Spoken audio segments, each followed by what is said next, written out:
बंदी छोड़ सतगुरु रामपाल जी महाराज जी की जय हो। परमपिता परमेश्वर जी की सभी प्यारी आत्माओं को मुझ पवन दास का सत्साय। पुण्यात्माओं, एक बार फिर से परमपिता परमेश्वर सतगुरु रामपाल जी महाराज जी ने आप और हम सभी आत्माओं पे लाइव शंका समाधान के माध्यम से सोशल मीडिया पे साध संगति की दया बख्शी है। हम सभी उस परमपिता परमेश्वर जी के आभारी हैं, ऋणी हैं और कोटि कोटि उनके चरण कमलों में दंडवत प्रणाम करते हैं। लाइव शंका समाधान से आप जितने भी भगत भाई बहन जुड़ते जाएं, दास की आप जी से निवेदन है, प्रार्थना है, सबसे पहले आप जी इस लाइव वीडियो को जितने भी आपके पास में फेसबुक पे जो ग्रुप हैं या व्हाट्सएप पे जितने ग्रुप चल रहे हैं, सभी पे आप जी एक बार शेयर कर दीजिए, जितने भी ग्रुपों में आप ऐड हैं। उसके बाद में शेयर टू फ्रेंड का ऑप्शन है, यानी आपके जितने भी फ्रेंड हैं, आपने जो नॉमिनेट कर रखे हैं फेसबुक पे 10, 15, 20, 25, उन सब को भी आप एक बार मैसेज भेज दीजिए ज्वाइन होने के लिए। और उसके बाद में परमपिता परमेश्वर आज का लाइव शंका समाधान का जो विषय है उसको आगे बढ़वाएंगे।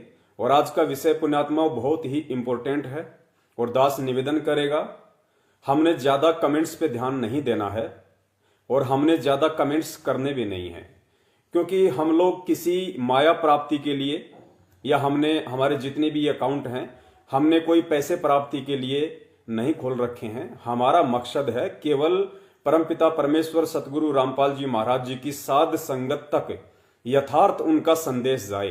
तो उसके लिए हमें किसी प्रकार की कोई पॉपुलैरिटी की जरूरत नहीं है, पब्लिसिटी की आवश्यकता नहीं है। आप जितने भी भगत भाई बहन फेसबुक पे दास के साथ में लाइव जुड़ते जाएं, सिर्फ एक बार परमपिता परमेश्वर जी के चरण कमलों में अपनी उपस्थिति दर्ज कराने के लिए सत्साहिब लिख के भेज दीजिए, या जो मैसेज आपने डालना है, कॉपी पेस्ट करना है, आप उसको कर दीजिए। उसके बाद में आपने ध्यान से सुनना है। जब तक हम सुनेंगे नहीं तब तक हम हमारे अन्य भगत भाई बहनों को समझा नहीं सकते। तो हमने भी बहुत ध्यानपूर्वक इन बातों को सुनना है, क्योंकि ये बातें आप कोई दास की तरफ से मत समझना। परमेश्वर ने ही दास को निमित्त बनाया है, परमेश्वर की प्रेरणा से ही दास ये ऑडियो वीडियो मैसेज वगैरह इकट्ठे कर पाता है। और उसके बाद में सतगुरुदेव जी ही अपनी विशेष प्रेरणा से दास को शंका समाधान प्रोग्राम के माध्यम से फेसबुक पे लाइव लेके आते हैं। तो इसमें किसी को कोई श्रेय नहीं जाता है। यदि इस प्रोग्राम का किसी को श्रेय जाता है तो केवल बंदी छोड़ सतगुरु रामपाल जी महाराज जी को जाता है। और आज के इस प्रोग्राम को शुरू करने से पहले मैं आप सभी भाई बहनों से विनती करूंगा कि 2 मिनट के लिए आप जहां भी हैं, अपने घर में हैं, अपनी गाड़ी में हैं, अपने ऑफिस में हैं, बाल बच्चों के साथ में हैं, आप जो भी ये लाइव प्रोग्राम देख रहे हैं, सभी से दास की हाथ जोड़ के विनती है कि देखिए, हम भगत हैं और भगत के आगे सदा उसका गुरु रहता है, उसका परमात्मा रहता है। और परमात्मा का जब तक अपने भगत के शीश पे पंजा रहता है तब तक भगत वही करेगा जो परमात्मा, जो सतगुरु उसको प्रेरित करता है। तो 2 मिनट के लिए हम सभी भाई बहन जो भी लाइव से जुड़ रहे हैं, जो जुड़ चुके हैं, सभी से दास की विनती है कि 2 मिनट के लिए हम परमपिता परमेश्वर सतगुरु रामपाल जी महाराज जी के चरण कमलों में ध्यान लगा के हम उनकी मानसिक चरण सेवा का लाभ उठाएंगे और उसके बाद फिर हम आज का प्रोग्राम आगे बढ़ाएंगे। तो 2 मिनट के लिए हम बंदी छोड़ के चरण कमलों में ध्यान लगा के और ये सोचते हुए कि मैं परमपिता परमेश्वर जी के जो है चरणों की सेवा कर रहा हूं और परमात्मा मेरे शीश पे अपना हाथ रख के मुझे आशीर्वाद दे रहे हैं। 2 मिनट के लिए हम परमात्मा की चरण सेवा लेंगे, क्योंकि पुण्यात्माओं, ये जो भक्ति है, ये भक्ति मन क्रम वचन की है। मन क्रम वचन की भक्ति है ये। परमात्मा कहते हैं, चाहे तुम किसी का हाथ से बुरा कर दो, चाहे तुम किसी का शब्द से बुरा कर दो, और चाहे तुम किसी का अपनी सोच से बुरा कर दो, इसमें बराबर वो अकाउंट बनता है। उसका पुण्य और लाभ दोनों बराबर चलेगा, क्योंकि ये भक्ति मन क्रम वचन की है। तो हम मानसिक क्रिया से हम परमपिता परमेश्वर जी के चरण कमलों की सेवा का लाभ उठाएंगे। सत साहिब।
सत्साई पुण्यात्मो, बंदी छोड़ सतगुरु रामपाल जी महाराज जी की जय हो। जय हो बंदी छोड़ की। पुण्यात्मा, होता क्या है, सत भक्ति है। और सत भक्ति में जब तक हम अपने हृदय से, अपनी आत्मा से हम उस क्रिया को नहीं करते हैं, तब तक हमें उसका लाभ प्राप्त नहीं होता है। और हम जितने भी भगत भाई बहन फेसबुक लाइव शंका समाधान के माध्यम से जुड़े हैं, और हम जितने भी भगत भाई बहनों ने परमपिता परमेश्वर सतगुरु रामपाल जी महाराज जी के चरण कमलों में ध्यान लगा के हमने जो चरण सेवा की है, देखिए परमेश्वर की कितनी दया कि एक साथ हजारों की संख्या में उनकी आत्माएं परमपिता परमेश्वर जी के चरण कमलों में ध्यान लगा रही है, चरण सेवा का लाभ ले रही हैं। तो परमात्मा की कितनी विशेष रजा, परमात्मा की कितनी विशेष नजर हमारे ऊपर। और जैसा कि दास ने पहले भी निवेदन किया था कि पुण्यात्माओं, ये नियम बना लो इस भक्ति मार्ग में कि रात को सोने से पहले और सुबह जब हम उठें तो उस समय 2 मिनट, 4 मिनट या 5 मिनट, जैसा भी आपको परमात्मा समय दें, उस अनुसार आप सबसे पहले बंदी छोड़ सतगुरु रामपाल जी महाराज जी के चरण कमलों में मानसिक रूप से ध्यान लगा के चरण सेवा का लाभ जरूर प्राप्त करें। बहुत ही हम पुण्य के भागी बनेंगे, क्योंकि ये मन कर्म वचन की भक्ति है। तो चलो, बहुत सारे भाई बहन जुड़ चुके हैं, बहनें भी जुड़ चुकी हैं। सभी से दास एक बार पुनः निवेदन करेगा कि जिन जिन भाई बहनों ने अभी तक फेसबुक पे वीडियो को शेयर नहीं किया है, अपने अन्य भगत भाई बहनों को सूचित करने के लिए वो एक बार शेयर कर दें। उसके बाद फिर परमात्मा आगे का जो मैसेज है उसको स्टार्ट करवाएंगे। और आज के प्रोग्राम में बहुत सारे भगत भाई बहन वो भी जुड़े हैं जो अभी तक इस लाइव शंका समाधान के प्रोग्राम से अनजान थे कि भाई हर रविवार को रात्रि 8 बजे परमात्मा की प्रेरणा से हमारे सत्सेवक भाई बहन फेसबुक पे लाइव आते हैं और परमेश्वर की महिमा का गुणगान करते हैं, साध संगति का लाभ उठा रहे हैं। तो आज बहुत सारे नए भगत भाई बहन भी जुड़े हैं, तो उनसे भी दास निवेदन करेगा कि पुण्यात्माओं, परमेश्वर का मार्ग निष्पक्ष का है। और गुरुदेव ने कहा कि एक अच्छा जज वही होता है जो दोनों पक्षों की बातों को पहले ध्यान पूर्वक सुनता है, उसके बाद में फिर वो उसके पास जैसा भी ज्ञान है उस आधार से फिर वो निर्णय करता है कि क्या सही है क्या गलत है। और उसके बाद यदि वो सच्चा होगा, वो भगत होगा, तो वो केवल सत्य का ही समर्थन करेगा। तो ये जो मार्ग है परमपिता परमेश्वर का, ये पक्ष और विपक्ष से दूर हटके निष्पक्ष होके चलने का मार्ग है। और परमेश्वर की वाणी भी है कि पक्षा पक्षी के कारण है, पक्षा पक्षी यानी पक्ष और विपक्ष के कारण, पक्षा पक्षी के कारण सब जग रहा भुलान। ये पूरी जो दुनिया है ये पक्ष और विपक्ष में चलती है, राग द्वेष और ईर्ष्या की आग में जल रही है। लेकिन भगत जब हो जाता है, परमात्मा का जब ज्ञान ले लेता है, तो वो इन दोनों स्थितियों से दूर हट जाता है। तो मालिक कहते हैं कि पक्षा पक्षी के कारण सब जग रहा भुलान, और निष्पक्ष होके हरि भजय सो ही संत सुजान। जो बिल्कुल निष्पक्ष होके चलेगा, राग द्वेष ईर्ष्या से दूर होके चलेगा, चाहे कोई दुश्मन हो चाहे कोई मित्र हो, जो भी जैसा उसको समझता हो, वो सबकी बात सुनेगा और ध्यान पूर्वक सुनेगा। उसके बाद में अपने गुरुदेव के द्वारा जो अनमोल तत्व ज्ञान उसको दिया गया है, उस आधार से फिर वो निर्णय करेगा कि सही क्या है और गलत क्या है, और मुझे किस राह पे चलना है, कौन सी राह मेरे गुरुदेव के ज्ञान आधार अनुसार मुझे आगे बढ़ने के लिए प्रेरित करती है। तो पुण्यात्माओं, आज का हमारा जो विषय है वो विशेष तौर पर ये जो 8 पेज का एक पीला पर्चा सतलोक आश्रम मैनेजमेंट हरियाणा की तरफ से 4 जनवरी 2020 को संगत में निकाला गया था। और इससे पहले इन्होंने 30 दिसंबर 2020 को एक पीला पर्चा निकाला था कि भाई गुरुदेव का आदेश है, हमने पूरे देश में जगह जगह छोटे छोटे आश्रम बनाने हैं। उसके लिए गुरुजी ने आदेश दिया है कि जो भी भगत अपनी जमीन दान करना चाहता है तो वो मैनेजमेंट के थ्रू रजिस्ट्री करवा दे और जमीन दान कर सकता है। तो फिर सत्सेवकों में परमात्मा ने प्रेरणा की कि भाई इन लोगों ने काल प्रेरणा से मेरी आड़ में धर्म को धंधा बना के संगत को लूटने का सिलसिला शुरू कर दिया है, क्योंकि संगत इनको पैसा दे दे के थक चुकी है बेचारी। ज्योति पाठ दान का 10वें अंश का पैसा दे के थक चुकी है, उनके घर में पैसा इतना बचा नहीं है, लाभ कोई हो नहीं रहा है, तो इच्छा देने की संगत की हो भी नहीं रही है, क्योंकि कुपात्रों को दान दिया जा रहा है। और परमात्मा का विधान है कि कुपात्र को दिया हुआ दान दोनों को परेशान करेगा, दान केवल सुपात्र को दिया जाता है। गुरुबिन माला फेरते गुरुबिन देते दान, गुरुबिन दोनों निष्फल है चाहे पूछो वेद पुराण। बहुत बार परमपिता परमेश्वर सतगुरु रामपाल जी महाराज जी हमें ये वाणी बताते हैं, पढ़ाते हैं, लेकिन हम इन वाणियों को अमल में नहीं ला पाते। तो गुरुदेव कहते हैं कि दान केवल सुपात्र को दिया जाता है, और सुपात्र फिर बताया पूरी सृष्टि में केवल सतगुरु होता है और कोई सुपात्र नहीं है। तो विचार कर लीजिए कि वर्तमान में आप अपनी नादानी के चलते किन लोगों के हाथों में अपनी नेक कमाई का जो हिस्सा है दान रूप में, ज्योति रूप में, पाठ रूप में, 10वें रूप में आप दे रहे हैं, और उस पैसे का जब दुरुपयोग होगा तो सोचिए फिर आपको क्या परिणाम मिलेंगे। परमात्मा उस समय आपकी कोई रक्षा नहीं करेगा, क्योंकि परमेश्वर ने सत्संगों के माध्यम से और पुस्तकें लिख लिख के हम सबको जागृत करने के लिए संदेशे पहले ही दे दिए हैं। अब उसके बाद यदि हम अपनी नादानी के चलते इन गलतियों को दोहराएंगे, इन गलतियों को हम करेंगे, तो पुण्यात्माओं जाहिर सी बात है परिणाम भी हमने स्वयं ही भोगने पड़ेंगे। तो उसके बाद फिर इन्होंने 4/1/2021 को ये 8 पेज का PDF लेटर निकाला, और विशेष तौर से इसमें लिखा गया है गुरुजी का नाम लेके कि ये पूरी संगत में भेजना है, पूरी संगत में हर एक के पास ये पहुंचना चाहिए।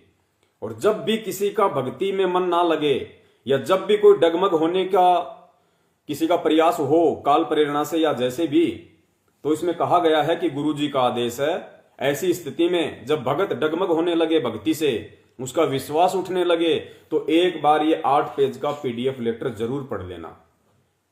तो दास ने सोचा कि क्यों ना, जब गुरुजी का आदेश है, और मैनेजमेंट तो गुरुजी का आदेश पता नहीं मानता है या नहीं मानता है, बहुत लेट पालना करता है वो तो टूटी फूटी, तो क्यों ना हम सत्सेवक ही संगत को ये गुरुजी का आदेश उन तक पहुंचा दें कि भाई हिसार जेल से परम पूज्य सतगुरु रामपाल जी महाराज जी ने 8 पेज का लेटर स्पेशल पूरी संगत के लिए भेजा है। और इसमें ऐसा क्या लिखा है कि जब भी किसी भगत की भक्ति से आस्था कम होने लगे, गुरु से उसका विश्वास कम होने लगे, डगमगाने लगे, तो ऐसा इस लेटर में क्या है कि इसको पढ़ते ही भगत वापस रिचार्ज हो जाएगा। क्योंकि हमने तो सुना था, गुरुदेव ने भी बार बार यही कहा है कि भाई अगर भक्ति में मन ना लगे तो सत्संग ज्यादा से ज्यादा सुनने चाहिए, ना चाहते हुए भी सत्संग सुनने चाहिए, ना चाहते हुए भी परमात्मा के मंत्रों का जाप करना चाहिए। उसके बाद ऑटोमेटिक आपका भक्ति पे मन लगेगा।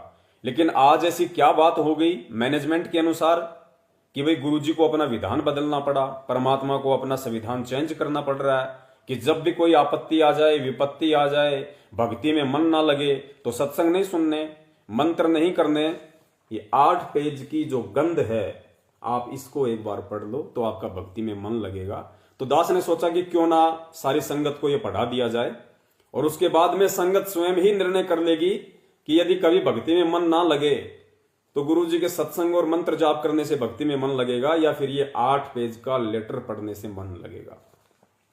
तो इसी संदर्भ में एक भगत भाई का दास के पास में कमेंट्स आया था व्हाट्सएप पे, और भगत भाई ने दास से कहा कि भगत जी, जब मैं आप सत्सेवकों की बात सुनता हूं तो भगत जी मुझे आपकी बातें बिल्कुल सही लगती है, और मैनेजमेंट उस समय मुझे बिल्कुल गलत नजर आता है, काल प्रेरित नजर आता है।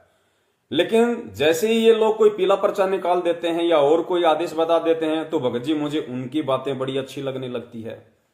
भगत जी मैं डुअल मोड में हूं, मैं समझ नहीं पा रहा कि क्या सही है और क्या गलत है, कृपया आप मार्गदर्शन कीजिए। तो पुण्यात्माओं, आज हमारा विषय इसी बात को लेके है, क्योंकि पुण्यात्माओं ये जो भक्ति मार्ग है, सबसे पहले तो हम सबको ये विचार कर लेना चाहिए कि अनंत युगों के बाद गुरुदेव कहते हैं कि बच्चों बिल्ली के भाग का ये छींका टूटा है, बड़ी मुश्किल से तुम्हें ये मार्ग प्राप्त हुआ है। क्योंकि सबसे पहली बात तो ये कि ये बिचली पीढ़ी का समय, सन 1997 से ये बिचली पीढ़ी का समय, इस बिचली पीढ़ी में आप और हमारे को परमेश्वर ने मानव जन्म दिया, ये दूसरा पॉइंट है। फिर मानव जन्म प्राप्त करके बिचली पीढ़ी में आके हमारे को साक्षात वो परमात्मा सतगुरु के रूप में मिला है, ये तीसरा पॉइंट है। स्वयं परमात्मा धरती पे विद्यमान है, प्रकट है, ये तीसरा पॉइंट है। चौथा पॉइंट, धरती पे प्रकट उस परमात्मा ने आप और हमें अपनी शरण में ले लिया, ये चौथा पॉइंट है। वरना दुनिया रोज मर रही है, किसी को मालूम ही नहीं कि कौन संत रामपाल जी है, कौन परमात्मा है, क्या भक्ति है, क्या सतलोक है, आ रहे हैं जा रहे हैं। पांचवा प्लस पॉइंट कि परमेश्वर ने इस विश्व में जितने भी लोगों को अपनी शरण में लिया, 7.5 अरब की जनसंख्या में से लगभग 15 से 20 लाख लोगों को यदि अभी तक अपनी शरण में लिया है, तो उनमें से परमात्मा ने ज्ञान आधार की दया कितनों पे बख्शी? आप कितने सत्सेवक हैं, आप विचार कर सकते हो कि इन 15 लाख में भी विशेष कृपया परमात्मा की आपके ऊपर कैसे बनी। कितनों को परमात्मा ने ज्ञान आधार दिया। सोचिए आपके पिछले जन्म के भक्ति संस्कार कितने मजबूत हैं, जो 15 लाख में से आप मुश्किल से जो इस समय सत्सेवक होंगे, जो ज्ञान को आधार बना के चल रहे हैं, जो परमेश्वर के वचनों पे दृढ़ हैं कि गुरुदेव का वचन नहीं पलट सकता, सूरज पूर्व से पश्चिम में उदय हो सकता है, लेकिन मेरे परम पूज्य सतगुरु रामपाल जी महाराज जी का वचन भंग नहीं हो सकता, वचन नहीं टूट सकता। वो कितने होंगे? लगभग 10 अगर आइडिया लगाए तो ऐसे दृढ़ भक्तों की संख्या वर्तमान में जो सत्सेवक हैं मुश्किल से 5000 के आसपास होंगे, मुश्किल से। लेकिन आप ये भी ना मान के चलिए कि 20 लाख की संगत में सारे ही मैनेजमेंट वाले हैं, या सभी लोग मैनेजमेंट के पीछे चल रहे हैं, या 20 लाख वर्तमान में भगत हैं। दास ने केवल 20 लाख की काउंटिंग बताई है। टोटल संख्या दास ने सन 1994 से लेकर 2014 तक गुरुदेव ने नाम दीक्षा देखी, जितने भी भगत बनाए हैं टोटल 20 लाख की संख्या है। और 20 लाख में से जैसे ही बरवाला कांड हुआ, 10 लाख तो उसी समय ऐसे गए जैसे गधे के सिर से सींग जाते हैं। तो 10 लाख तो आप उड़ा दीजिए। आज वो अपनी दैनिक क्रियाओं में मस्त हैं, उनको गुरुदेव से कोई मतलब नहीं है। वो या तो दूसरे पंथों में जा चुके हैं या अपनी परंपरागत साधनाओं में रत हो चुके हैं। 10 लाख में से 5 लाख व्यक्ति 2020 तक सतलोक आश्रम मैनेजमेंट हरियाणा के कुकर्मों को देखते हुए, कभी बीजेपी को वोट, कभी कांग्रेस को वोट, कभी जेजेपी को वोट, कभी रक्तदान, कभी देहदान, कभी ज्यादा से ज्यादा दान करो, कभी गुरुजी के आदेश से सोना दान करो, कभी आनंद पाल की सीबीआई जांच कराओ, कभी हरियाणा की हिसार रैली में प्रियंका चोपड़ा आई हुई है उसको समर्थन दो, कभी हरियाणा में रोडवेज वालों ने धरना दे रखा उसका समर्थन दो, कभी SC/ST एक्ट के खिलाफ दलित भाइयों के समर्थन में खड़े हो जाओ, करणी सेना को 5 लाख का चेक दे दो, हरियाणा के जाट आरक्षण में कभी 16 लाख, कभी 5 लाख, कभी 20 लाख का चेक दो, उनको देसी घी के बूंदिया खिलाओ भक्तों के दान से। और भी ना जाने कितने कुकर्म दास गिनाएगा तो सुबह हो जाएगी, मैसेज क्या खाक बताएंगे फिर हम आगे। तो दास का कहने का मतलब है कि इन सारे कुकर्मों को देखते हुए जो भक्ति विरुद्ध हैं, परमेश्वर के विधान और संविधान के खिलाफ हैं, 1994 से 2014 तक परमात्मा ने ना ही उन आरक्षणों में कभी हिस्सा लिया, ना उन राजनीतिक पार्टियों का कभी अपने बच्चों को कोई उपग्रह बनाया, ना स्वयं बने, ना किसी नेता को आशीर्वाद दिया, ना कभी किसी का समर्थन किया। लेकिन जेल जाते ही उनका विधान बिल्कुल चेंज कर दिया जाता है, काल प्रेरणा से पलट दिया जाता है। सारे वो कुकर्म जो जगत वाले करते हैं, अन्य संत महंत करते हैं, उनके शिष्य करते हैं, वो सारे के सारे काल प्रेरणा से सतलोक आश्रम मैनेजमेंट हरियाणा ने उन्हीं के आदेशों की आड़ में संगत से करवा दिए। तो बहुत सारे जो भगत भाई थे, 10 लाख में से 5 लाख लोग धीरे धीरे इन कुकर्मों को देख के परमात्मा के मार्ग से दूर हो गए। बचे कितने? 5 लाख। 5 लाख में से फिर लोग सत्सेवकों की वीडियो देख देख के और उन्होंने ये मानस बना लिया, एंड में उन्होंने ये निष्कर्ष निकाल लिया कि भाई सतलोक आश्रम मैनेजमेंट हरियाणा जो भी कर रहा है गुरुजी के ज्ञान के खिलाफ कर रहा है। और भाई हमारा मकसद है भक्ति करने का, हमें राग द्वेष से कोई मतलब नहीं है। पता नहीं सत्सेवक भी सही है या नहीं है, क्योंकि वो निर्णय नहीं कर पाए ज्ञान आधार से। तो उन्होंने अपना एक टारगेट बना लिया कि भाई गुरुजी के आने तक ना हम सत्सेवकों के साथ देंगे, ना हम मैनेजमेंट का साथ देंगे, हम घर बैठ के जैसे भी टूटी फूटी अपनी भक्ति करेंगे। तो 5 लाख में से कुछ लोगों ने इस तरीके से अपना पल्ला झाड़ लिया, वो अपना चुपचाप घर पे बैठे हुए, ना इधर के ना उधर के। अब 5 लाख में से फिर मुश्किल से 2 लाख ऐसे भगत मान लो जो बेचारे उनको अभी मालूम भी नहीं है कि सच्चाई क्या है, यथार्थता क्या है, या कुछ ऐसे हैं जो बिल्कुल जिनको आदत ही गुलामी करने की पड़ी हुई है। बाप दादाओं ने मुगलों की गुलामी की, फिर फ्रांसीसियों की गुलामी की, फिर अंग्रेजों की गुलामी की, और आज इन काले अंग्रेज सतलोक आश्रम मैनेजमेंट हरियाणा वालों की गुलामी में व्यस्त हो गए। तो उनके तो खून में ही गुलामी के बैक्टीरिया हैं, तो उनकी हम बात छोड़ देते हैं। वर्तमान में जो 5000 दास बता रहा है, उनमें से ज्यादातर पुण्यात्माएं वो जुड़ी हुई हैं सत्य के साथ, सत्सेवकों के साथ, और परमेश्वर को ज्ञान को आधार बना के चलने की कोशिश वो आत्माएं कर रही हैं जो सन 2014 के बाद सतलोक आश्रम मैनेजमेंट हरियाणा के द्वारा परम पूज्य सतगुरु रामपाल जी महाराज जी के आदेशों की आड़ में देश विदेश में जगह जगह गांव नगर गली कूचों में जो 300-400 के आसपास फर्जी नामदान केंद्र खोल दिए गए हैं, धर्म को धंधा बना के जनता को लूटने के लिए। उन नामदान केंद्रों से जो भगत भाई बहन जुड़े हैं अनजाने में, उनको पता नहीं था कि ये सही है या गलत है, उन्होंने गुरुदेव का सत्संग सुना, सत्संग उनको अच्छे लगे तो वो जुड़ गए। और जुड़ने के बाद फिर जैसे उनको धीरे धीरे मालूम पड़ा कि भाई सच्चाई क्या है, यथार्थता क्या है, ये सत्सेव कौन है, इनकी वीडियो क्यों आ रहे हैं, जब उन्हें देखना शुरू करते हैं तो उनकी आंखें फटी की फटी रह जाती हैं। वो तुरंत उस चीज को कैच कर लेते हैं गुरु के ज्ञान आधार से कि वास्तव में गुरुजी ने इस भक्ति मार्ग को किस तरीके से चलाया, अपने भक्तों को किस तरीके से चलने का आदेश दिया, अपने सत्संगों में क्या दिशा निर्देश दिए, वो सारी बातें वो कंपेयर कर लेते हैं सत्सेवकों की वीडियो देख के। और उसके बाद में वो पुण्य आत्माएं किसी की गुलामी स्वीकार नहीं करती हैं, उनकी आदत किसी की चापलूसी करना नहीं है, उन्हें केवल परमात्मा प्राप्ति की तड़प है, आस है, प्यास है, तो वो केवल सत्य को ही स्वीकार करती हैं। और वो पुण्य आत्माएं ज्यादातर वर्तमान में हम सत्सेवकों के साथ में जुड़ी हुई हैं। इसलिए पुण्यात्माओं दास निवेदन करता है कि परमात्मा का मार्ग केवल ज्ञान आधार का है। ये ज्ञान आधार शब्द आप याद रखना, ये दास हजारों बार बोलेगा, सैकड़ों बार बोलेगा, क्योंकि वर्तमान में इस भक्ति का आधार ही ज्ञान है। वरना यही भक्ति, यही भगवान, यही भगत, यही दुनिया, यही पृथ्वी, यही मंत्र, यही सत्संग आज से 650 साल पहले भी थे। यही परमात्मा 650 साल पहले था, यही भक्ति, यही मंत्र दिया करते थे। लेकिन एक भी व्यक्ति पार नहीं हो पाया। क्यों? ज्ञान आधार ना होने के कारण। बिना ज्ञान आधार के हमें जिसने जैसा कह दिया, जिसने जैसा बता दिया, हमने मान लिया। लोगों ने कह दिया कि कबीर काहे का गुरु है, कबीर काहे का पंडित है, कबीर को संस्कृत नहीं आती है, ये वेद शास्त्रों का ज्ञाता नहीं है, इसने कैसे वेद पढ़ लिए, कैसे शास्त्र पढ़ा लिए, तो कैसे शास्त्रों की बात कर सकता है भाई, ये तो अटपट कर रहा है। हमने मान लिया कि भाई वास्तव में गुरुजी को संस्कृत तो आती नहीं, गुरुजी पढ़े लिखे हैं नहीं, तो गुरुजी को क्या पता शास्त्रों में क्या लिखा है, ये पंडित जी सही कह रहा है कि कबीर झूठ बोल रहा है, तो हमने यकीन कर लिया। क्यों? अज्ञानता के चलते। हम साक्षर नहीं थे, हम शिक्षित नहीं थे, हमें अक्षर ज्ञान नहीं था। और बिना अक्षर ज्ञान के, बिना उन प्रमाणों को देख के हमने ज्ञान को आधार नहीं बनाया, और बिना ज्ञान आधार के हम परमात्मा को परमात्मा नहीं मान पाए, जिस कारण से हम धोखा खा गए। लेकिन आज हमने वो गलती नहीं करनी है। वो सारी गलतियां जो आज परमात्मा सत्संगों के माध्यम से आप और हमें बता रहे हैं, वो इसीलिए बता रहे हैं कि बच्चों ये ठीक वही 650 साल पहले वाली लीला चल रही है, वही समय चल रहा है, अब की बार धोखा मत खा जाना। तो पुण्यात्माओं, अब की बार हमने धोखा नहीं खाना है।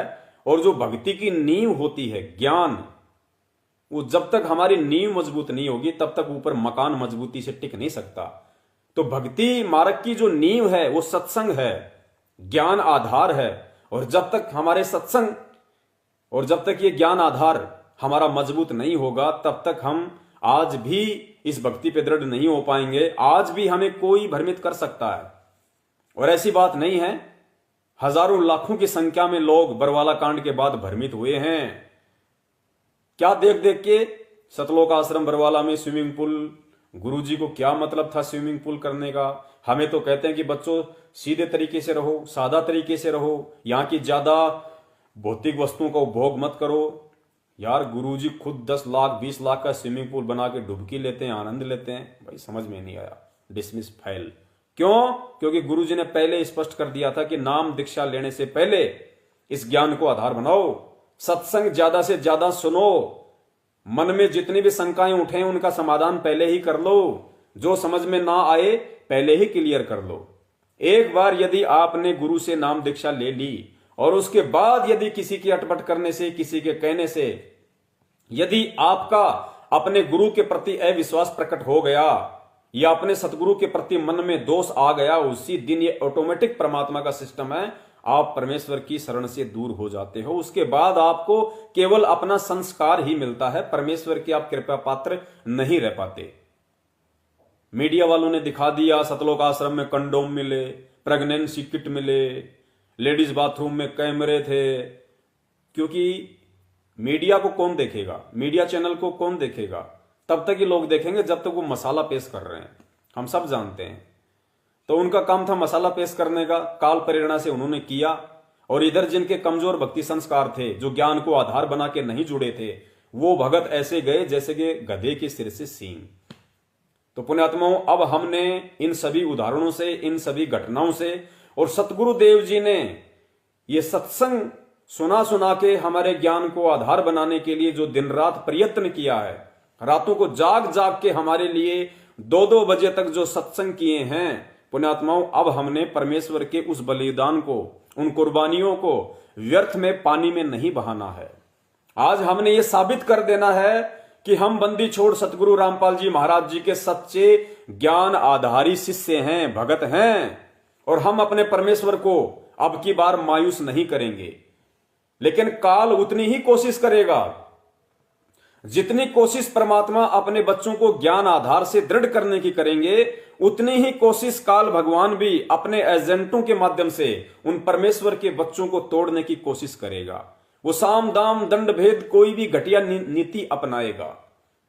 और एक बात और, ये बहुत इंपॉर्टेंट है, इस बात को आप नोट करना। देखो, वीडियो आपको धैर्यपूर्वक सुनना पड़ेगा, पूरा सुनिए, और सुनने के बाद ही आप निर्णय कर सकते हो कोई चीज का। आप ये ना सोचिए लोगों के बहकाव में आके, या सतलोक आश्रम मैनेजमेंट हरियाणा के खाली ये कह देने से कि पवन दास के वीडियो देख लोगे नाम खंड हो जाएगा। नाम कोई चिड़ी का बच्चा नहीं है जो किसी के विचार सुन लेने से खंड हो जाएगा। परमेश्वर कहते हैं, साहिब का नाम अखंड है और सकल सब खंड, पूरी सृष्टि खंड है, लेकिन उस परमात्मा का नाम, शब्द, जिस शब्द से परमात्मा ने पूरी सृष्टि रची है, सतलोक और उससे ऊपर के लोक रचे हैं, वो सारे परमेश्वर ने शब्द से रचे हैं।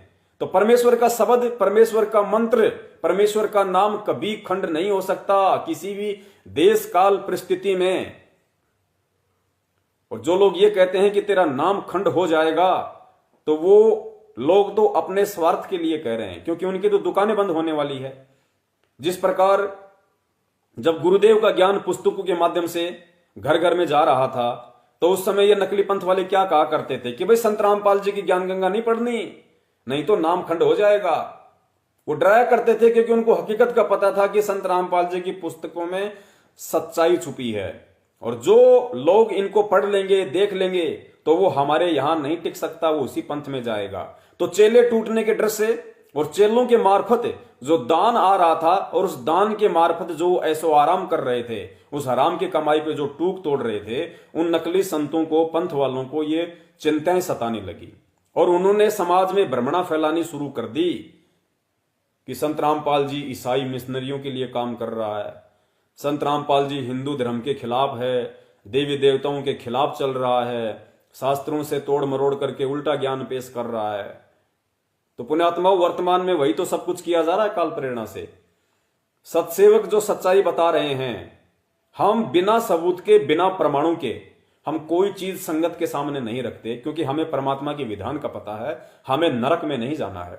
हम जितना कहेंगे और जो कहेंगे परमेश्वर के ज्ञान को आधार बना के कहेंगे, वरना हम सत्सेवक, दास तो स्पेशली अपने लिए बोल सकता है, सभी की यहां पे कोई गारंटी नहीं है, लेकिन दास, ये दास पवन दास परमपिता परमेश्वर सतगुरु रामपाल जी महाराज जी के चरण कमलों का कुत्ता, आप जितने भी भगत भाई बहन जो लाइव देख रहे हैं, सभी से ये बिल्कुल साफ हृदय से कह सकता है, पवित्र मन से कह सकता है कि हे परमपिता परमेश्वर, यदि दास ने जब से ये लाइव सेवा शंका समाधान की आपने सेवा दी है, अपने बच्चों तक ये संदेशा पहुंचाने के लिए, मेरे भगत भाई बहनों तक ये मैसेज देने के लिए, और जितने भी वीडियो दास ने बनाए हैं, परमात्मा अनजाने में कोई त्रुटि हो गई हो तो दास क्षमा प्रार्थी है। और परमात्मा यदि जानबूझ के दास ने यदि कोई झूठ बोली हो अपने भगत भाइयों को, बिना प्रमाणों के, बिना सबूतों के यदि कोई बात कही हो, या जैसे बहुत सारे भगत भाई बहन मुझ पवन दास पे ये इल्जाम लगाते हैं कि वो गुरु बनना चाहता है,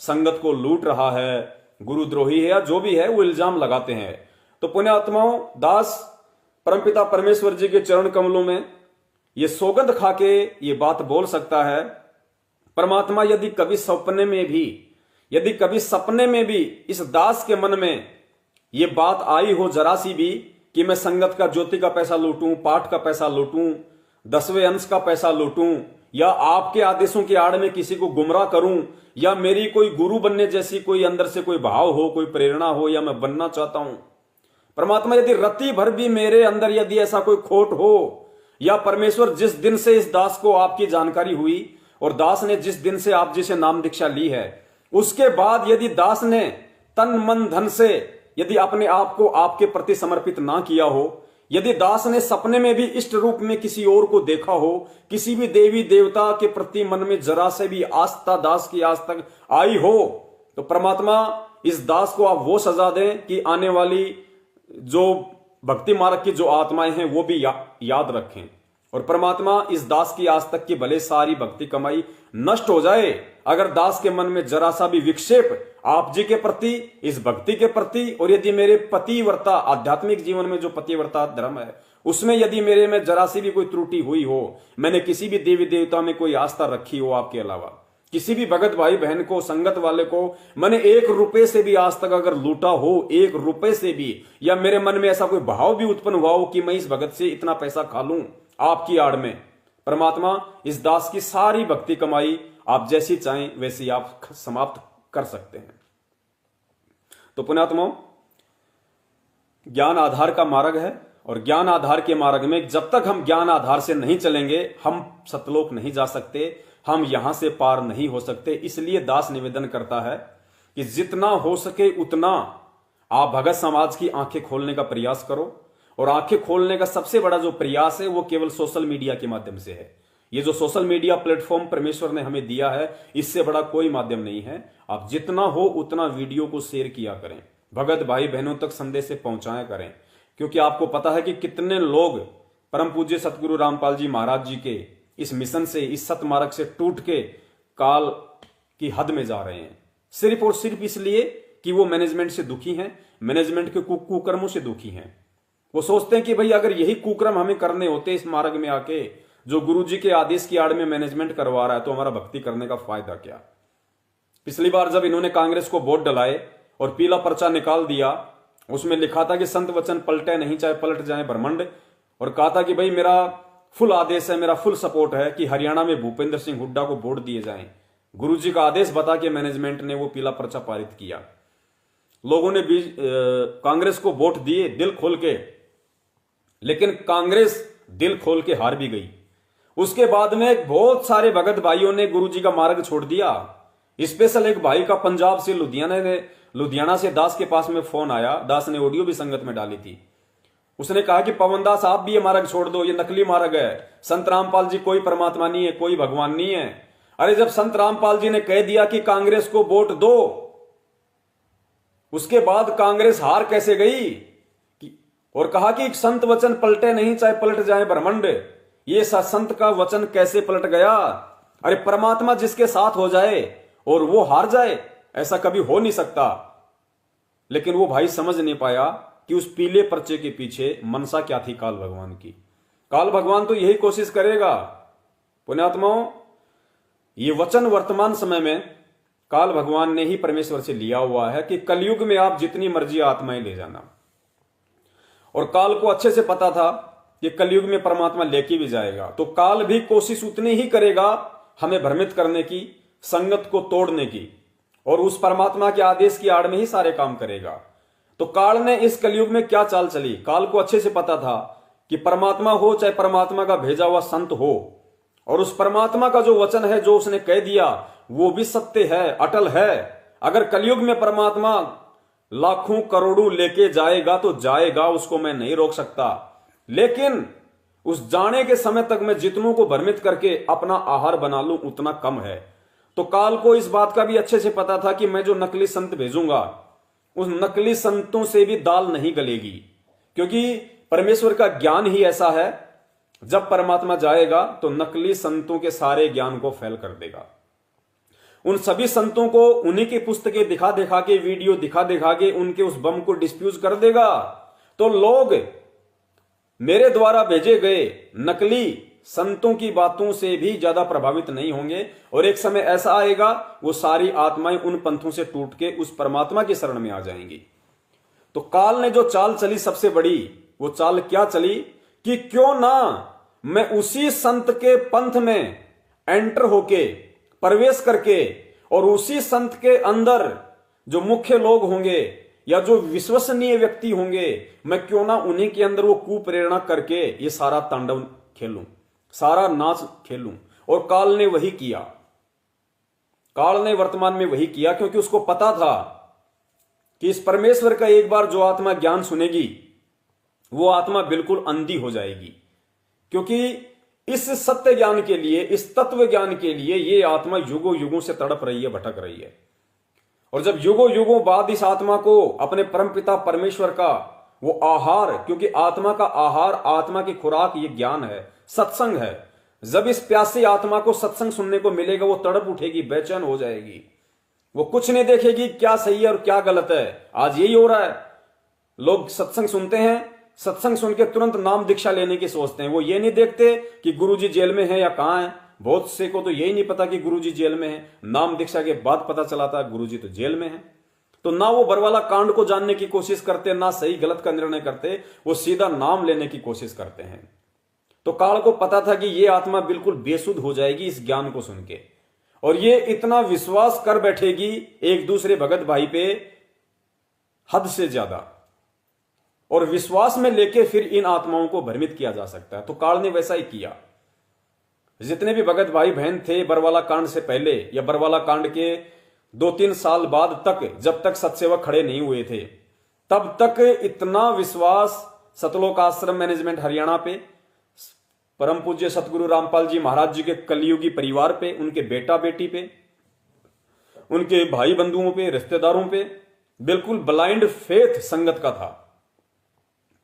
और वो लोग पहले से ही काल प्रेरित हो चुके थे, पहले से ही वो लोग काल प्रेरित हो चुके थे, वरना बरवाला कांड नहीं हो सकता था। पुण्यात्माओं, परमेश्वर की वाणी है कि जब तक हंसा हमरी आना, काल लगे ना तेरा बाना, कि काल जब तक मेरी आत्मा, मेरा भगत मेरी आन में, मेरी मर्यादा में है, तब तक तेरा कोई अटैक नहीं हो सकता।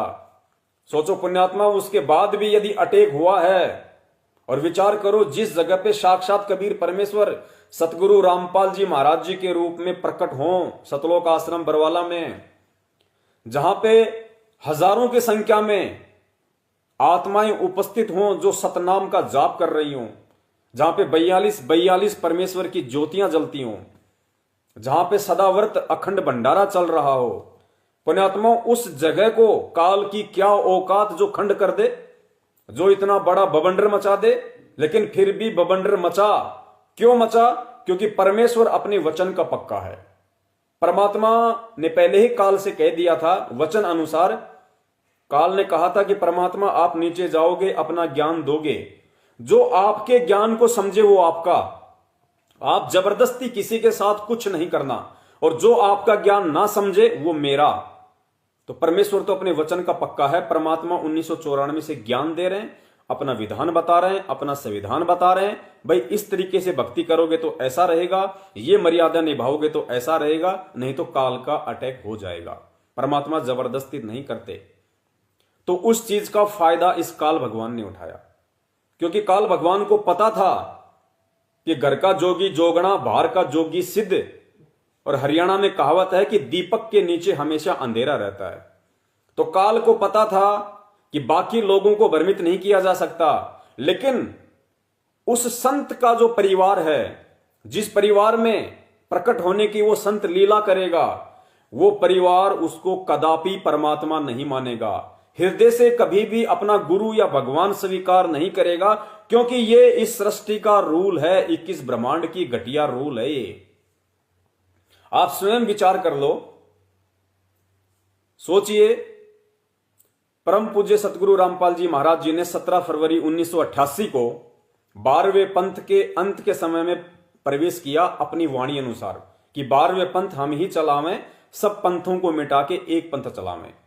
तो 12वें पंथ का जो एंड था, उस समय परमात्मा इस पंथ में आए 17 फरवरी 1988 को, 38 साल की उम्र में।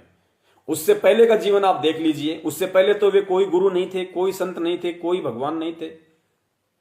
हम एक नॉर्मल सी बात लेके चल रहे हैं, बाकी तो परमात्मा शुरू से ही प्रकट है, लेकिन दास आपको समझाने की दृष्टि से ये बातें बोल रहा है कि 17 फरवरी 1988 और 8 सितंबर 1951 को जब परमात्मा प्रकट हुए, ये जो समय है ये 38 साल का समय है। इस समय तक तो कोई उन्हें परमात्मा नहीं मानता था, जानता भी नहीं था। तो सोचो पुण्यात्माओं, जो कलयुगी परिवार आज उन्हें परमात्मा परमात्मा परमात्मा परमात्मा बोलता है, जो अनारो माई जिसे हम परम पूज्य सतगुरु रामपाल जी महाराज जी की धर्मपत्नी के नाम से जानते हैं, जो अनारो माई 22-23 वर्षों तक परम पूज्य सतगुरु रामपाल जी महाराज जी की अर्धांगिनी के रूप में जिसने अपना जीवन जिया हो, और पति पत्नी का रिश्ता क्या होता है आप सब अच्छे से जानते हैं। और परमात्मा जब लीला करता है तो वैसे ही करता है कि काल भी धोखा खा जाता है। परमात्मा एक आम संत, एक आम व्यक्ति, एक आम मनुष्य की भूमिका में, और परमेश्वर ने बिल्कुल वैसा ही किया। तो सोचिए, पति पत्नी का जो रिश्ता होता है उसमें कितना वाद विवाद हो जाता है, कई बार तो झगड़े की नौबत आ जाती है, मारपीट की भी नौबत आ जाती है। आप सब अच्छे से जानते हैं कि पति पत्नी के रिश्तों में जितना प्यार है, कई बार कुछ बातों को लेकर उतनी ही कड़वाहट भी हो जाती है। तो जो अनारो माई और जितने वर्ष उन्होंने परम पूज्य सतगुरु रामपाल जी महाराज जी की अर्धांगिनी के रूप में बिताए, सोचो उस दौरान क्या क्या हुआ होगा। और फिर 1994 में सतगुरु रामपाल जी महाराज जी ये कहते हैं कि भाई मुझे तो परमात्मा मिल गए, मुझे तो भगवान मिल गए, मुझे तो नाम देने का आदेश हो गया, और पूरे विश्व में मेरे बराबर कोई संत नहीं होगा, और अगर तुम्हारे को मोक्ष चाहिए, आत्म कल्याण चाहिए, तो मेरी शरण में आना पड़ेगा। पुण्यात्माओं, आप अपने हृदय से, अपनी आत्मा से आप इस चीज को विचार करना, क्या वो अनारो माई जिसने 23, 24, 25 साल तक संत रामपाल जी महाराज जी की पत्नी के रूप संत रामपाल जी महाराज जी की पत्नी के रूप में जीवन जिया है, क्या वो आज उन्हें परमात्मा के रूप में स्वीकार कर लेगी? कदाचित स्वीकार नहीं करेगी। वो भाई महेंद्र जो बचपन से लेके और बड़ा हुआ, साथ साथ खेलते भी हैं, छोटे भाई, 2 भाई होते हैं। आजकल आप देख लो, जिस परिवार में 2 भाई होते हैं वो छोटे छोटे लड़ने झगड़ने लग जाते हैं दोनों भाई। पड़ोसी के बच्चों के साथ तो बड़ा प्रेम से पेश आएंगे, लेकिन खुद जो दोनों भाई हैं, छोटी छोटी बातों पे लड़ना, शिकायत करना, झगड़ना, मारपीट होना स्वाभाविक सी बात है। ये पहले भी था, ये आज भी है। तो महेंद्र जी और परम पूज्य सतगुरु रामपाल जी महाराज जी का जो एक लंबा जीवन चला, बचपन से लेके युवा अवस्था तक, बचपन में खेल कूद, कैसी कैसी बातचीत, थोड़े बड़े हुए, स्कूल में गए, कॉलेज में गए, उसके बाद में काम धंधे की बातों को लेके, फिर शादी हुई, औरतों को लेके आपस में मनमुटाव हो ही जाते हैं। चाहे कितनी अच्छी औरत आ जाए, लेकिन थोड़ा बहुत तो सॉफ्टवेयर उनका ऐसा होता ही है, तो गड़बड़ हो ही जाती है फैमिली में, परिवार में, बहुओं को लेके। उसके बाद में जमीन जायदाद, संपत्ति, छोटी मोटी चीजें, क्या कुछ नहीं होता भाई का भाई के प्रति, हम सब जानते हैं। अब वो महेंद्र दास अब अचानक से कैसे स्वीकार कर लेगा कि संत रामपाल जी महाराज जी भगवान हैं, वो परमात्मा है, और मैं उनके प्रति तन मन धन से समर्पित हो गया। वो छोटे छोटे बच्चे, अंजू, मंजू, वीरेंद्र, मनोज, उनकी तो आप सोच ही क्या सकते हैं। वो बच्चे कैसे आज परम पूज्य सतगुरु रामपाल जी महाराज जी को परमात्मा मान सकते हैं। पुण्यात्माओं, स्कूल में एक टीचर होता है, और टीचर जो होता है, मान लीजिए बच्चे उससे खूब डरते हैं कि भाई अगर इसका होमवर्क नहीं किया तो ये बड़ा खतरनाक टीचर है, ये सीधा डंडे से बात करता है, सब बच्चे उससे डरते हैं। अगर उसी टीचर का बच्चा उसी क्लास में हो तो वो बच्चा उस टीचर से नहीं डरेगा, क्योंकि उसको टीचर कम और बाप ज्यादा नजर आएगा, तो वो उस टीचर से उतना नहीं डरेगा, उतना खौफ नहीं खाएगा जितना अन्य बच्चे खाएंगे। जिस डर से अन्य बच्चे पढ़ाई करेंगे, उस डर से उस टीचर के स्वयं का बच्चा नहीं पढ़ेगा। तो दास के समझाने का मतलब है, वो अंजू, मंजू, वीरेंद्र और मनोज, या अब सब रिश्तेदारों को भी आप ले लीजिए, इसमें फिर लंबा चौड़ा प्रकरण हो जाएगा अगर दास सबका नाम बताएगा तो। यानी उनकी पत्नी, बेटा बेटी, भाई बंधु, रिश्तेदार, आप सभी को ले लीजिए कि आज उन लोगों की दृष्टि ऐसी है जैसे दीपक के नीचे अंधेरा होता है। ये सभी लोग अगर परम पूज्य सतगुरु रामपाल जी महाराज जी से जुड़े हैं तो इनमें से 90% लोग ये 2008 के बाद जुड़े हैं। अब आप खुद विचार कर लीजिए, सन 1994 से परम पूज्य सतगुरु रामपाल जी महाराज जी सत्संग कर रहे हैं, और 2008 के बाद ये लोग जुड़े हैं, तो क्या 18 वर्ष तक इन लोगों को संत रामपाल जी महाराज जी के अंदर परमात्मा के दर्शन नहीं हुए? इनको संत रामपाल जी महाराज जी के अंदर परमेश्वर दिखाई नहीं दिए? 2008 के बाद ही क्यों इनको परमात्मा दिखाई देने लगा? क्यों? क्योंकि संगत बढ़ गई, संगत बढ़ गई, आश्रम बन गया, दान धर्म का पैसा आने लगा। अब गुरुजी सत्संग करें, गुरुजी आशीर्वाद दें, गुरुजी शास्त्रों को खंगोलें, या गुरुजी कैश काउंटर का काम करेंगे, गुरुजी सीए का काम करेंगे। तो सारा का सारा जिम्मा इन लोगों के हाथ में था। और इन लोगों ने परम पूज्य सतगुरु रामपाल जी महाराज जी को मात्र एक एटीएम मशीन समझ लिया, एक बैंक समझ लिया। इससे ज्यादा इन्होंने कुछ नहीं माना, और ना ये लोग आज मान रहे। इनकी जुबान पे जो बार बार ये परमात्मा शब्द आता है ना, ये केवल जुबान तक सीमित है। हृदय से यदि कोई परमात्मा कहेगा या कह रहा है तो केवल संगत कह रही है, ये लोग नहीं कह रहे। तो पुण्यात्माओं, इसलिए काल भगवान को यह पता था कि जो संत जाएगा और उस संत के जो अपने होंगे, जिनको बिंद वाले कहा जाता है, वो कभी भी उस संत को उस दृष्टि से नहीं देखेंगे जिस दृष्टि से वो संत अपने दर्शन करवाना चाहता है, अपनी पहचान करवाना चाहता है। तो काल ने उन्हीं लोगों को मोहरा बनाया। यानी आज अगर संगत को बर्बाद करने के लिए काल का कोई मोहरा बना हुआ है, काल प्रेरणा से जितने भी कुक्रम यदि कोई आज करवा रहा है, आप सबकी आंखों के सामने है। ये पीले पर्चे पिछले 3 साल से दिन में 2-2, 3-3 आ रहे हैं। गुरुजी का ये आदेश है, गुरुजी का वो आदेश है, दिन में 3-3 आदेश। और वो घटिया आदेश जिनके विषय में हम सोच भी नहीं सकते। सन 1994 से सन 2014 तक जिन आदेशों से गुरुजी का कोई लेन देन नहीं, जिन बातों से गुरुजी का कोई लेन देन नहीं, उन सभी बातों को, उन सभी घटनाओं से गुरुदेव को सीधे तौर पे इन पीले पर्चों के माध्यम से जोड़ दिया गया। तो इसलिए उस दास से मैं निवेदन करना चाहूंगा जिसने दास को कमेंट्स किया था कि भगत जी मैं आपकी बात सुनता हूं तो आपकी बातें अच्छी लगती हैं, और मैनेजमेंट की बात सुनता हूं तो मैनेजमेंट की बात अच्छी लगती है, तो मैं निर्णय नहीं कर पा रहा कि सही क्या है और गलत क्या है।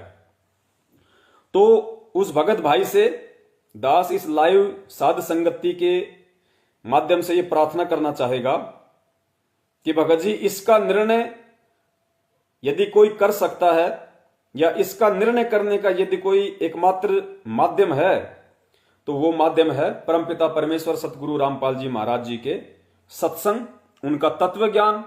और वर्तमान में यह भी बिल्कुल फैक्ट है, बिल्कुल सत्य है कि जितने लोगों ने परम पूज्य सतगुरु रामपाल जी महाराज जी के सत्संगों के सार को समझ लिया वो समझ लिया।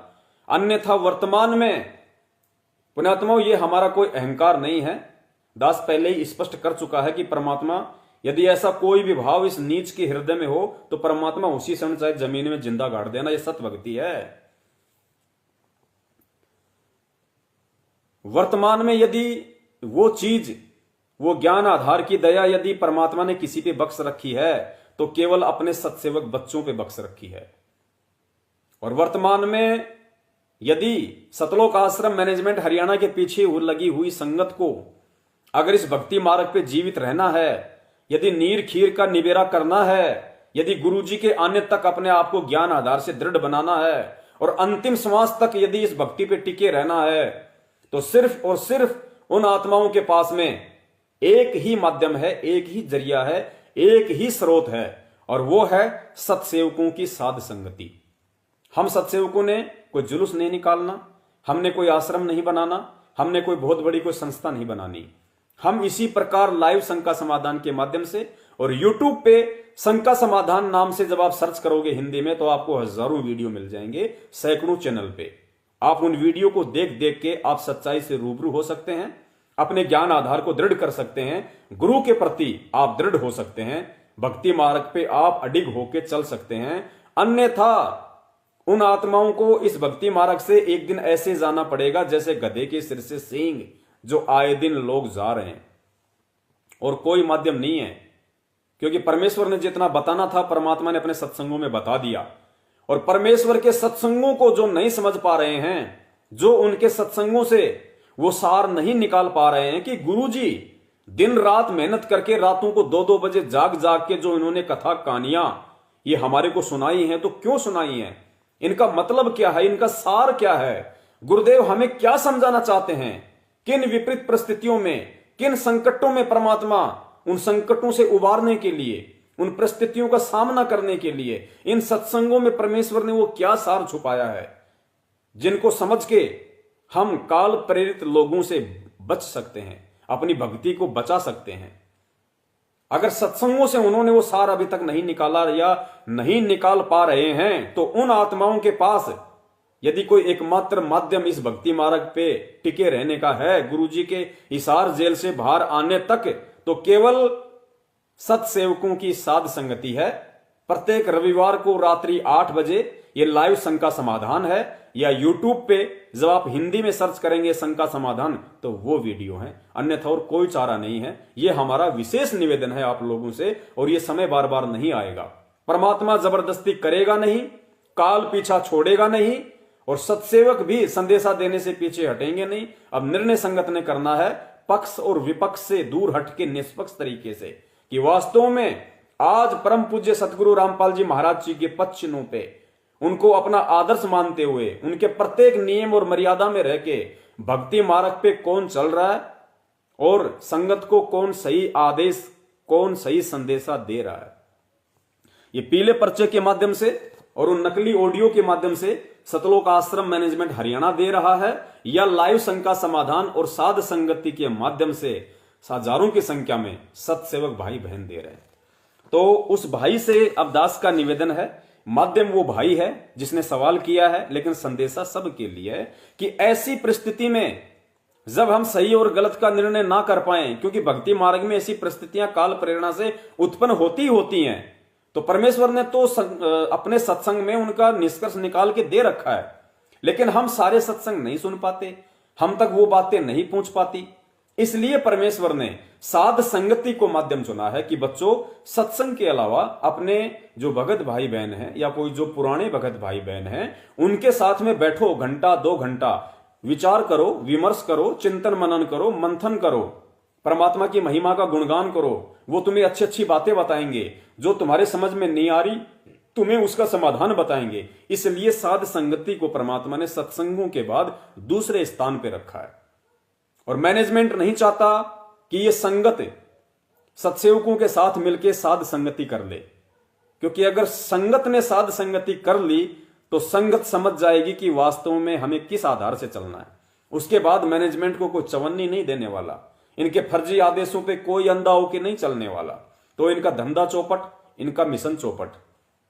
तो ये लोग इसीलिए संगत के अंदर जानबूझ के ये डर बैठा रखा है कि पवन दास की वीडियो सुन लोगे तो नाम खंड हो जाएगा, पवन दास से बात कर लोगे तो नाम खंड हो जाएगा। पुण्यात्माओं, अगर किसी के ऑडियो वीडियो सुनने या देखने से, वो भी किसी जानकारी के पर्पज से, देखिए, यदि हम मनोरंजन के लिए कोई फिल्म देखते हैं, यदि हम मनोरंजन के मकसद से कोई सीरियल देखते हैं, तो हम परमात्मा की मर्यादाओं से दूर हो जाते हैं। लेकिन यदि हम किसी चीज का निष्कर्ष निकालने के लिए, कोई चीज समझने के लिए यदि हम कोई फिल्म देखते हैं, उसका कोई पार्ट देखते हैं, तो उससे कोई मर्यादा खंड नहीं होती है। इन चीजों को हमने समझना पड़ेगा। तो पुण्यात्माओं, इसी प्रकार अगर मर्यादा खंड होती तो याद रखना, उन सभी नकली संतों के और पंथों के स्वयं सतगुरु रामपाल जी महाराज जी ने सत्संग सुनाए, किताबें खोल खोल के दिखाई, उनके सत्संगों के वीडियो दिखाए, फिर ज्ञान चर्चा के एपिसोड बनाए 5-5 घंटे के। तो क्या संत रामपाल जी महाराज जी ने उन काल प्रेरित लोगों के, उन परमात्मा के जो वो द्रोही हैं, जो परमात्म द्रोही हैं, ये जितने भी संत हैं ये सभी परमात्मा के द्रोही हैं, तो क्या परमात्मा ने उन परमात्म द्रोही लोगों के वीडियो, ऑडियो, पुस्तकें दिखा दिखा के हम सबके नाम खंड कर दिए? क्या हम सबके नाम खंड हो गए? नहीं। परमेश्वर का क्या मकसद था? हमें सच्चाई से रूबरू करवाने का, ताकि मेरे बच्चे आगे चल के धोखा ना खाएं, काल की किसी भी ठगी का शिकार ना बने, कोई भी सामाजिक व्यक्ति इनको अटपट करके भक्ति में शंका पैदा ना कर दे। इसके लिए परमात्मा ने वो सारी चीजें दिखाना अनिवार्य था। तो पुण्यात्माओं, ठीक उसी राह पे, सतगुरु के उन्हीं पद चिन्हों पे आज हम सत्सेवक चल रहे हैं। आज हम स्वयं भी सावधान होकर चल रहे हैं, गुरुदेव के तत्व ज्ञान को आधार बना के, और फिर हमारा यह परम कर्तव्य बन जाता है, सतगुरु के प्रति एक शिष्य का यह धर्म बन जाता है कि अपने अन्य जो भगत भाई बहन हैं, जो आध्यात्मिक मार्ग से हमारे से छोटे हैं, जो अभी अभी भक्ति मार्ग से जुड़ रहे हैं, उनको भी साथ लेके चलना हमारा परम कर्तव्य बन जाता है। वो भी हमारे सतगुरु के चरणों में एक सेवा लगती है। तो पुण्यात्माओं, ऐसी स्थिति में भगत को क्या करना चाहिए? यानी संशय और असंशय की स्थिति में सही और गलत क्या है, सच और झूठ क्या है, ऐसी स्थिति में भगत को किस चीज को आधार बनाना चाहिए, कैसे भगत उस समस्या से निपटारा प्राप्त कर सकता है, उसके लिए हमने परम पूज्य सतगुरु रामपाल जी महाराज जी के इस सत्संग को बहुत ही ध्यान से सुनना पड़ेगा। और उसके बाद में बीच बीच में दास आपको परमेश्वर के उस सत्संग का जो मतलब है, जो सार है, वो दास आपको समझाता रहेगा बहुत ही सीधे तरीके से, बहुत ही सरल तरीके से, ताकि आप तुरंत परमेश्वर के जो कहने का जो मतलब है, जो आशय है, आप उसको समझ जाओगे कि वास्तव में मुझे किसी की तरफ नहीं देखना। मुझे अगर किसी की तरफ देखना भी है, और यदि मुझे कोई गुरुदेव के आड़ में कोई आदेश देता है या कोई फरमान सुनाता है, तो मुझे किस आधार से यह मालूम पड़े कि यह आदेश वास्तव में जेल से गुरुजी का है या नहीं है। यह पीला पर्चा सतगुरु रामपाल जी महाराज जी का है या नहीं है, मैं कैसे निर्णय करूं। पुण्यात्माओं, ये निर्णय आपको स्वयं ही करने पड़ेंगे, चाहे आप गुरुजी के सत्संग सुन के कर लो या चाहे सत्सेवकों की साध संगति करके कर लो। जब तक आप निर्णय नहीं करोगे, आप भक्ति मार्ग पे नहीं चल पाओगे। आज 2 कौड़ी के जीव आपको यहां भ्रमित कर रहे हैं बात बात पे, क्योंकि आप लोगों ने ज्ञान को आधार नहीं बनाया, गुरुजी के सत्संगों को आधार नहीं बनाया। आपके जैसे ही 2 कौड़ी के मानुष, 2 कौड़ी के जीव आपको भ्रमित कर रहे हैं बात बात पे, आपके अंदर भय पैदा कर रहे हैं, डर पैदा कर रहे हैं, और आप उनसे भयभीत हो रहे हो, आप उनसे डर रहे हो, आप डगमग हो रहे हो, आप संशय में पड़ रहे हो।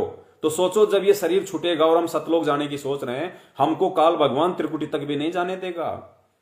जब 2 कौड़ी के पृथ्वी लोक के जीव हमारे को भ्रमित कर रहे हैं, तो शरीर छोड़ने के बाद में जो 14 करोड़ यम के दूत आएंगे, इन 2 कौड़ी के जीवों से सैकड़ों गुना ज्यादा, हजारों गुना ज्यादा वो पावरफुल होंगे। तो सोचो हम कैसे त्रिकुटी तक भी जा पाएंगे। परमात्मा जबरदस्ती हाथ पकड़ के नहीं लेके जाएगा। इस भक्ति पे हमारा विश्वास, हमारी आस्था, ये ज्ञान आधार ही हमें त्रिकुटी तक लेके जाएगा, अन्यथा काल हमें त्रिकुटी तक नहीं जाने देगा। और गुरुजी ने स्पष्ट कह दिया कि जब तू यहां से शरीर छोड़ेगा, तो मैं शरीर रूप में तेरे साथ नहीं रहूंगा, मैं केवल सूक्ष्म रूप में, शब्द रूप में मैं तेरे इर्द गिर्द रहूंगा, लेकिन तुझे दिखाई नहीं दूंगा। मैं उन परिस्थितियों में तुझे स्वयं ही सामना करना पड़ेगा। वो परिस्थितियां ये निर्णय करेंगी कि इस पृथ्वी लोक पर मैंने तुझसे जो भक्ति का अभ्यास करवाया है, मैंने तुझे जो ज्ञान दिया, जो नीर खीर का निबेरा करना सिखाया, उस आधार से तू उन काल दूतों से कैसे टक्कर लेता। मालिक की वाणी है ना कि मोला बैठा मोर्चा देखे यम की भेड़, 12 कोटि यम दूत जहां वहां एक नाम की खैड़। परमात्मा ने कहा कि जब तू ऊपर जाएगा तो भाले लेके यम के दूत आएंगे, उनसे तू कैसे निपटेगा।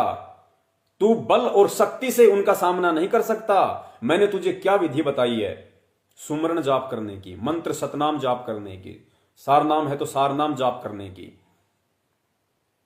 और सारनाम सतनाम भी जाप करने की उस समय वही सोच पाएगा जिसको अपने गुरु पे विश्वास होगा, जिसने ज्ञान को आधार बनाया होगा कि भैया परमात्मा ने बोल रखा है सतगुरु ने कि मूर्ख मनवा काल की चिंता क्यों सताती है, सतगुरु अपना साथी है। और गुरुजी ने सत्संग में कहा था, गुरुजी कहा करते थे कि बेटा जब तू शरीर छोड़ के ऊपर जाएगा तो मैं सूक्ष्म रूप में, शब्द रूप में तेरे इर्द गिर्द रहूंगा, तू घबराना मत, डरना मत कि गुरुजी नहीं है, तू विश्वास रखना। कहे कबीर सुनो भाई साधो, मैं तो हूं विश्वास में। अगर उस समय तुझे विश्वास होगा, तेरे अंदर वो दृढ़ता होगी कि भाई आन दे काल के दूत, क्या चाहे काल का बाप का दूत आ जाए, क्या बिगाड़ लेगा मेरा, परमेश्वर की मर्यादा में हूं, बंदी छोड़ मेरे साथ में है मेरा मालिक, शब्द रूप में मेरे साथ में है। तुरंत सुमरण का, तुरंत मालिक ने जो सुमरण बताया उसका जाप कर दो, वो सुमरण ही तो मेरा गुरु है। हम हैं शब्द, शब्द हम माही, और हमसे भिन्न और कछु नहीं। तो ये सारी बातें हमें कब याद रहेंगी उस समय, उतना विश्वास उस समय हमारे को कब बन पाएगा, जब आज इस पृथ्वी लोक पे इस ज्ञान को आधार बना के, जब आज हम इतने मजबूत हो जाएं कि ना हमें गुरु का भाई भ्रमित कर सके। अरे एक भगोड़ा व्यक्ति जो मुंह दिखाने के लायक नहीं, 6 साल से संगत में, पुलिस के आगे संत रामपाल जी का भगत होके, उनका भाई होके कह रहा 25 साल से मैं भक्ति कर रहा हूं, 25 साल से भक्ति कर रहा हूं। तो फूल जाता है भक्ति में, उसमें तो इतनी पावर आ जाती है जिसकी काउंटिंग नहीं है। और वो व्यक्ति एक 2 कौड़ी के पुलिस वाले से छुपता हुआ फिर रहा है, जेल जाने के डर से भगोड़ा बन के घूम रहा है, और वो व्यक्ति संगत को भ्रमित कर रहा है। वो गुरुजी की आड़ में नित नए पीले पर्चे निकलवाता है। और ऐसे दो कौड़ी के जीव से जब आप परमेश्वर की संगत भ्रमित हो रही हो यहां, तो सोचो आप क्या अभ्यास कर रहे हो। शरीर छोड़ने के बाद जब इंटरनेशनल लेवल पे जाओगे तो क्या हालत होगी आपकी। जब यही आप चित हो रहे हो, यही आपको फंसाया जा रहा है, आगे आपकी क्या हालत होगी। गुरुदेव ने यह नहीं कहा कि तुझे मालूम पड़ जाएगा कि मेरा शरीर छूट गया। गुरुदेव ने यह कहा कि तेरा शरीर छूटेगा तो तेरे को ऐसा लगेगा जैसे सपना, तुझे महसूस ही नहीं होगा कि मेरा शरीर छूट गया। ये खेल ऐसे ही होता है। तू सोचेगा मैं सत्संग में जा रहा हूं, मैं तो गुरुजी से मिलने जा रहा हूं, और वो सारी प्रक्रिया उसी बीच में हो जाएगी। तो सोच, ये ना सोचना कि भाई उस समय मेरा शरीर छूटेगा फिर मुझे ध्यान रहेगा। गुरुदेव कहते हैं ऐसा लगेगा जैसे सत्संग में जा रहा हूं। तो पुण्यात्माओं, आज हमने हर स्थिति में, चाहे हम सत्संग में जाएं या ना जाएं, हम घर पे रहें चाहे बाहर जाएं, हमने हर समय इस परमेश्वर के ज्ञान को आधार बना के रखना पड़ेगा और गुरु पे दृढ़ विश्वास बना के रखना पड़ेगा। तो भगत भाई, परमपिता परमेश्वर ने यही कहा कि बच्चों, जब तुम मेरी शरण में आ जाओगे और जब तुम ये सत मंत्र सत भक्ति अपना लोगे, उसके बाद में काल को टेंशन हो जाती है। फिर काल अपने एजेंटों के माध्यम से हर संभव यही कोशिश करेगा कि इस आत्मा को मैं कैसे भ्रमित करूं, कैसे मैं इसको तोड़ूं। हर संभव वो प्रयास करेगा जो गुरुदेव ने हमें सत्संगों के माध्यम से पहले ही बता दिया। और फिर गुरुदेव ने यह भी बताया कि ऐसी परिस्थिति में फिर तुझे क्या करना है। सही और गलत का निर्णय तुझे मेरे भाई पे विश्वास करके नहीं करना कि गुरुजी के भाई ने जो बोल दिया वो सत्य है, गुरुजी की बेटी ने बोल दिया जो सत्य है। अरे नालायक, गुरुजी का भाई और बेटा बेटी ही अगर तेरे से काल प्रेरित होके वो कुकर्म करवा रहे होंगे तो तू किस पे विश्वास करेगा। केवल गुरुदेव के तत्व ज्ञान पे, गुरुदेव के वचनों पे, गुरुदेव के सत्संगों पे। तो पहले सुनिए, परमात्मा ने स्पष्ट बोल रखा है कि बच्चों, जब आप इस मार्ग से जुड़ जाओगे तो काल आपको किस तरीके से भ्रमित करने की पूरी कोशिश करेगा। काल साक्षात नहीं आएगा, अपने एजेंटों के माध्यम से। तो मैनेजमेंट काल का एजेंट तो बना हुआ, ये उसके कुकर्म बताते हैं, उसके फर्जी आदेश बताते हैं, उसके लक्षण बताते हैं, उसके गुण बताते हैं। और फिर परमात्मा ने कहा कि अपने गुरुदेव के वचनों पर दृढ़ रहना। और इस शब्द को ध्यान रखना पुण्यात्माओं, अभी तक तो ये 1.5 घंटा परमेश्वर ने भूमिका बनवाई है, 1-1.5 घंटा। अब आगे हमारा वीडियो स्टार्ट होगा लगभग 4 घंटे का।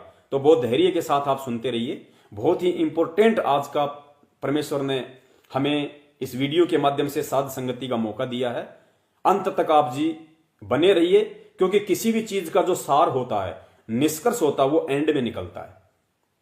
तो सुनिए परमात्मा क्या हमें हिदायत दे रहे हैं।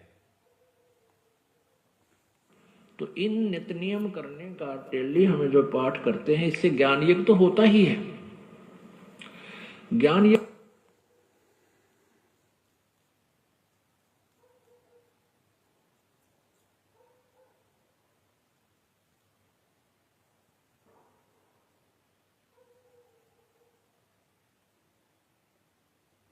सुनिए पुण्यात्माओं, परमेश्वर हमें क्या हिदायत दे रहे हैं कि आप जो नित्य नियम करते हो या सत्संग सुनते हो, ये खाली सुनने से बात नहीं बनेगी। जब तक आप मेरे द्वारा कहे गए एक एक वचन पे अमल नहीं करोगे, तब तक आप ज्ञान को आधार नहीं बना पाओगे।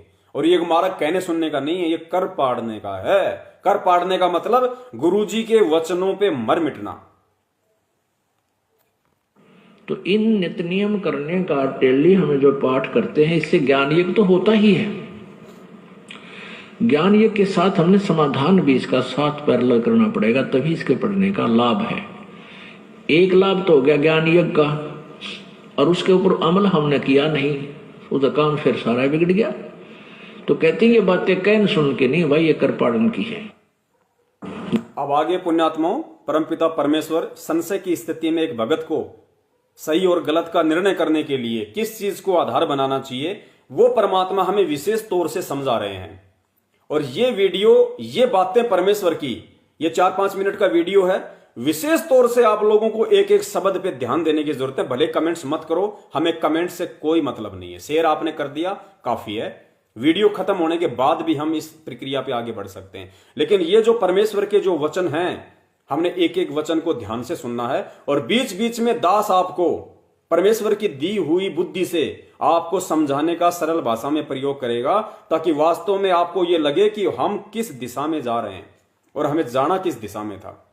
सुनिए। जब तक हम जागृत नहीं होंगे, स्वयं अपनी आंखों नहीं देखेंगे सदग्रंथों को, हम निर्णय कैसे करेंगे कौन गलत है कौन ठीक है? जब तक हम जागृत नहीं होंगे, जब तक हम निर्णय नहीं करेंगे, अपने सदग्रंथों को नहीं देखेंगे, तब तक हम कैसे निर्णय करेंगे कि कौन सही है और कौन गलत है?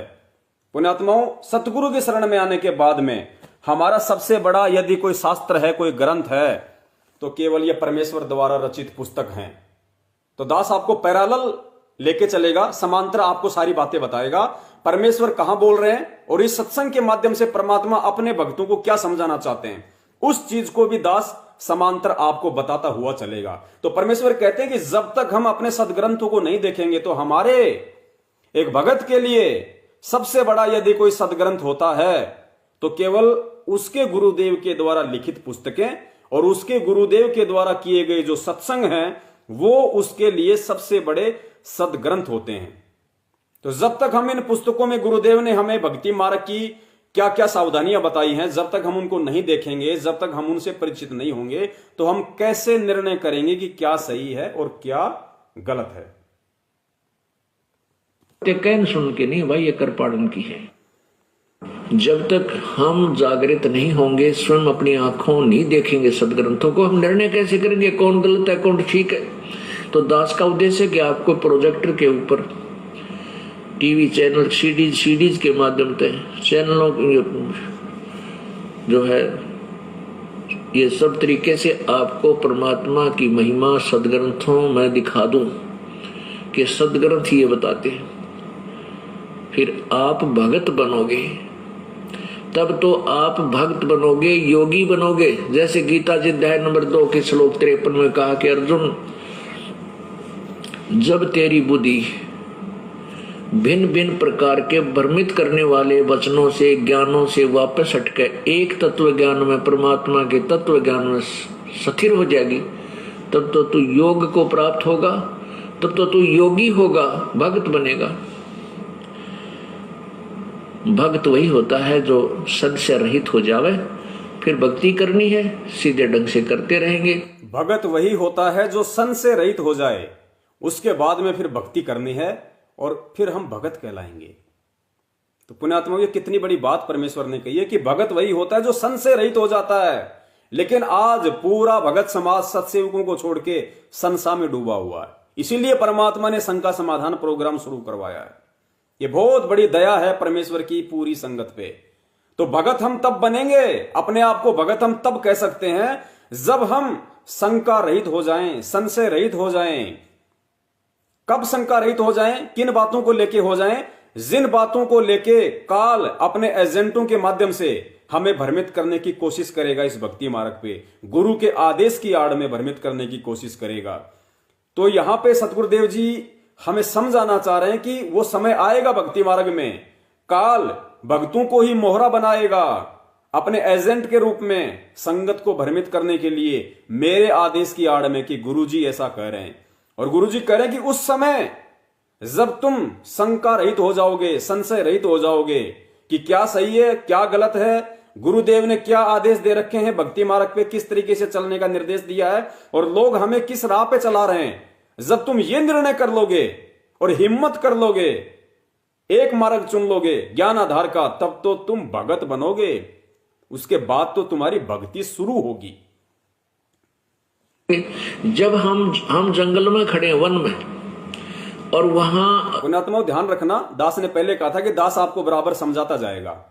अब गुरुदेव यहां पे एग्जांपल दे रहे हैं कि जैसे हम किसी जंगल में खड़े हैं, वन में खड़े हैं और हमें नहीं पता कि हमें कहां जाना है। मैंने किसी से पूछा, भाई साहब मैं वहां जाना चाहता हूं, उस जगह जाना चाहता हूं। किसी ने कहा कि भैया ये रास्ता है, मैं उधर चल दिया। आगे गया तो किसी ने कहा कि तू तो गलत आ गया भाई, फिर मैं शंका में डूब गया। उसने कहा कि बावड़े वापस जा इधर, मैं उधर चल दिया। 2 किलोमीटर चला, फिर किसी ने कह दिया भाई तू तो गलत दिशा में जा रहा है, दिल्ली तो उधर है, मैं फिर शंका रहित हो गया। तो ऐसी स्थिति में उस राहगीर को समझना भगत, हम ऐसी स्थिति में उस भगत को क्या करना चाहिए, उस राहगीर को, उस यात्री को किस पर विश्वास करना चाहिए जिससे यह कंफर्म हो जाए कि मेरी सही दिशा क्या है और उस दिशा को अपना के मैं अपने गंतव्य स्थान तक पहुंच सकता हूं। सुनिए, जाके रास्ते 3-4 हो गए।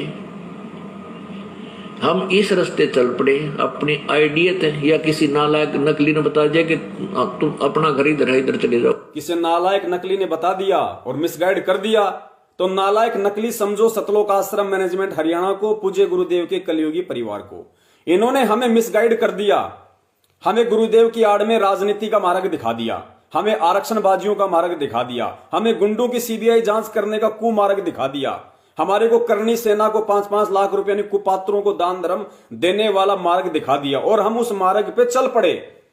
हम थोड़ा आगे गए तो हमें एक व्यक्ति मिला, सत्सेवक मिला। उसने हमें समझाया कि भाई तू तो गलत काम कर रहा है, ये मार्ग सही नहीं है। गुरुदेव ने ऐसा नहीं बताया।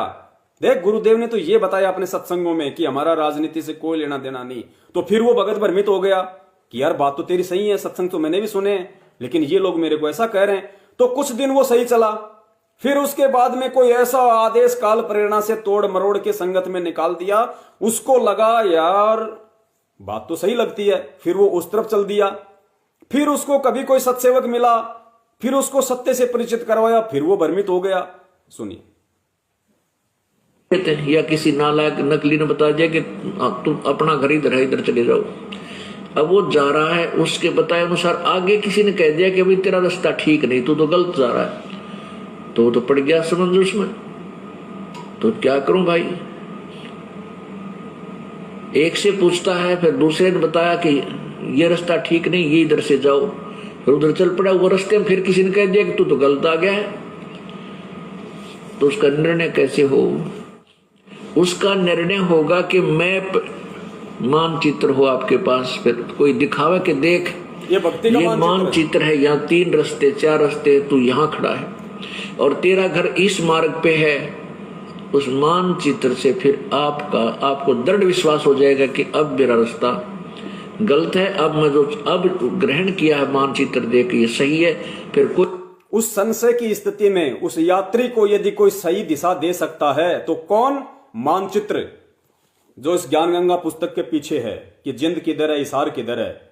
ये बात परमात्मा उस यात्री को माध्यम बना के हमें संदेशा देना चाह रहे हैं कि जब काल प्रेरणा से मेरी आड़ में तुम्हें गलत रास्ते पे ले जाया जाएगा, तुम्हें भ्रमित किया जाएगा, तुमसे कभी राजनीति करवाई जाएगी, कभी आरक्षणबाजी करवाई जाएगी, अपने आप को सुपात्र कह के तुम्हारे से दान धर्म 10वें अंश का पैसा लूटा जाएगा, मेरे आदेश की आड़ में छोटे बड़े आश्रम बनाने के लिए तुम लोगों से जमीनें दान करवाई जाएंगी, तो उस समय तुम कैसे निर्णय करो कि सही क्या है और गलत क्या है?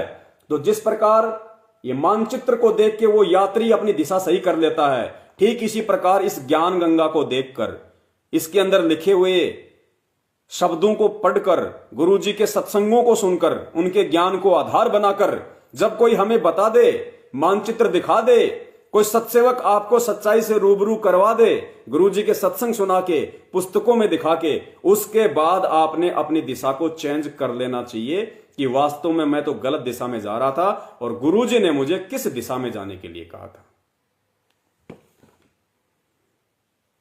कोई कुछ कहता रहो, आप डगमग उस मानचित्र से फिर आपको दृढ़ विश्वास हो जाएगा कि अब मेरा रास्ता गलत है, अब मैं जो अब ग्रहण किया है मानचित्र देख ये सही है। फिर कोई कुछ कहता रहो, आप डगमग नहीं हो सकते। तो पुण्यात्माओं, अपने सतलोक जाने का अपना घर सतलोक है और वहां जाने के का रास्ता हमारे सदग्रंथों रूपी मानचित्र में विद्यमान है, जो दास आपको दिखा रहा है। और हम संशय होकर के इसको ग्रहण कर लेंगे, फिर हम डगमग नहीं होंगे। अब जितने भी गुरु हैं सब न्यारे न्यारे ज्ञान देते हैं, भिन्न भिन्न मंत्र देते हैं। जितने भी गुरु हैं सब न्यारा न्यारा ज्ञान देते हैं, भिन्न भिन्न मंत्र देते हैं। सतलोक आश्रम मैनेजमेंट हरियाणा जो है, और उस मैनेजमेंट के अंदर जितने भी लोग हैं, उनके बेटा बेटी पत्नी भाई बंधु जवाई स्टेट कोऑर्डिनेटर, सभी हमें भिन्न भिन्न मार्ग बता रहे हैं, हमें अलग अलग रास्ते बता रहे हैं। हमें गुरुजी के आदेश की आड़ में अलग अलग हमें तानाशाही फरमान सुनाए जा रहे हैं। अब जितने भी गुरु हैं सब न्यारे न्यारे ज्ञान देते हैं, भिन्न भिन्न मंत्र देते हैं और कहते हैं गुरु कोई भी मंत्र दे दे उसी से पार हो जाएगा। अरे तेरा गजब हो। और कहते हैं कि भैया गुरुजी का आदेश है, गुरुजी ने जो कह दिया सो कह दिया, गुरुजी का आदेश है, उसको ज्ञान से मैच नहीं कर रहे। कहते भैया गुरु का आदेश है, हमें नहीं पता, गुरुजी का आदेश है, हमें नहीं पता, बस आप लगे रहो, गुरुजी का आदेश है, हमने इसकी पालना करनी है। फिर सदग्रंथों की और गीता जी और वेदों की क्या आवश्यकता है? अगर इसी तरीके से आंख बंद करके यदि हमने चलना था तो फिर इस ज्ञान गंगा को लिखने की गुरुजी को क्या जरूरत थी? ये अनमोल सत्संग करने की गुरुजी को क्या जरूरत थी? अगर किसी के भी कहने से सुनने से यदि हमें आंख बंद करके भक्ति मार्ग पे चलना है तो अरे ठीक है, किसी ने कह दिया भैया गुरुजी का आदेश है, बीजेपी को वोट डालने, नहीं तो बिल्कुल नाम शुद्ध नहीं होगा। अरे कम से कम वो आदेश गुरुजी के हैं या नहीं हैं, उसकी हम किससे परख करेंगे?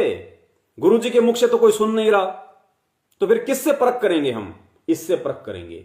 ये भक्ति का आधार है, मैप है गुरुजी के सत्संग और पुस्तकें जो आज सत्सेवक दिखा रहे हैं। ये हमारे सदग्रंथ जो है, ये संविधान है परमात्मा का, इसी के अनुसार हमने चलना होगा, तभी हमारा कल्याण होगा, अन्यथा नहीं होगा।